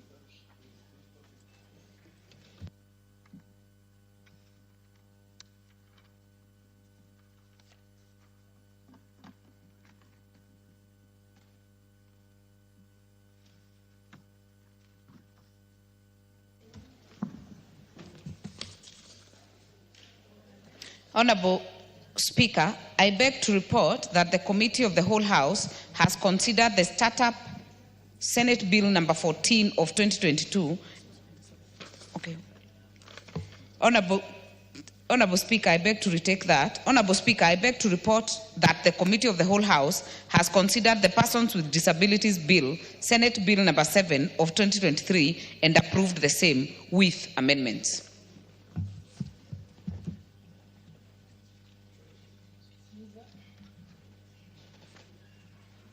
Mover of the bill.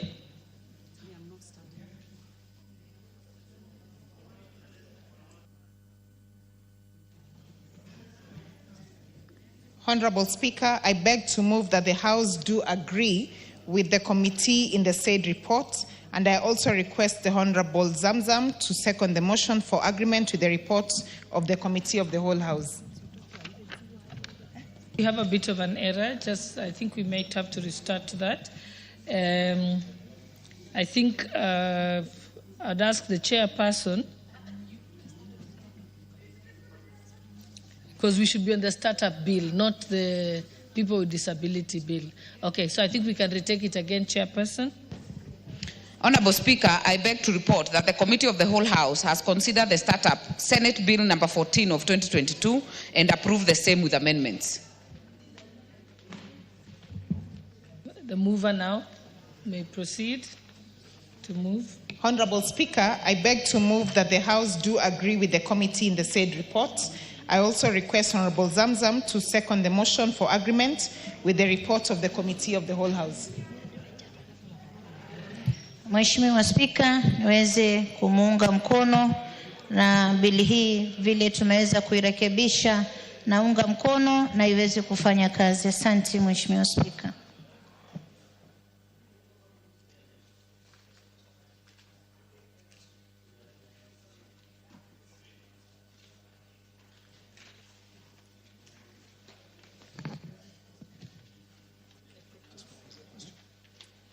Honorable members, I propose the question that this House do agree with the committee in the said report. May I put it? Okay. Mover.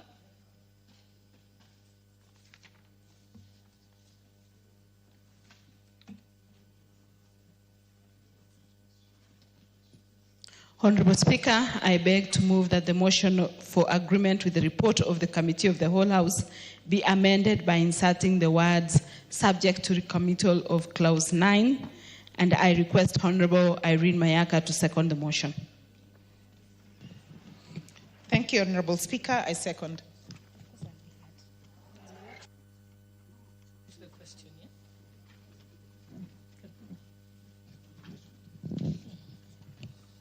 Honorable members, I will put the question at a later time.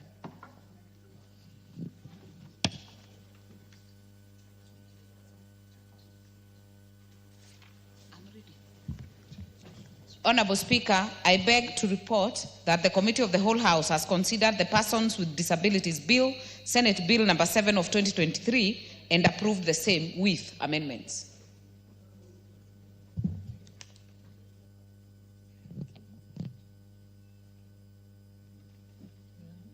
The mover. Thank you. Honorable Speaker, I beg to move that this House do agree with the report of the Committee of the Whole House on its consideration of the Persons with Disability Bill, Senate Bill number 7 of 2023. I also request Honorable Nyikal to second the motion. I second. Okay. Honorable members, I now propose the question that this House do agree with the report of the Committee of the Whole House on its consideration of the Persons with Disabilities Bill, Senate Bill number 7 of 2023. And honorable members, we shall put the question at a later time.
What Elizabeth dismissed as a headache and dizziness later on turned to paralysis. Nilishikwa tu na kizunguzungu, nilikuwa njiani nikienda kazi.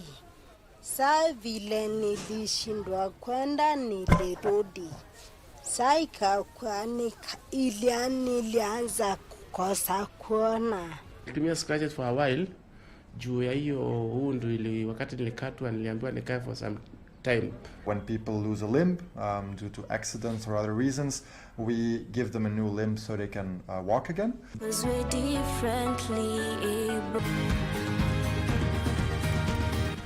Wellness is important in our daily lives, so that instead of just surviving, we should be thriving. Ways to prevent a stroke or heart attack is for you to know what conditions you have by regular checkup. People don't know they have hypertension. People they don't know they have diabetes. I was pre-diabetic.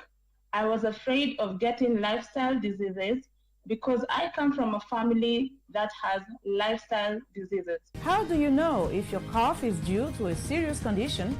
We'll have some answers. Stay well and strive to make every day a healthy day.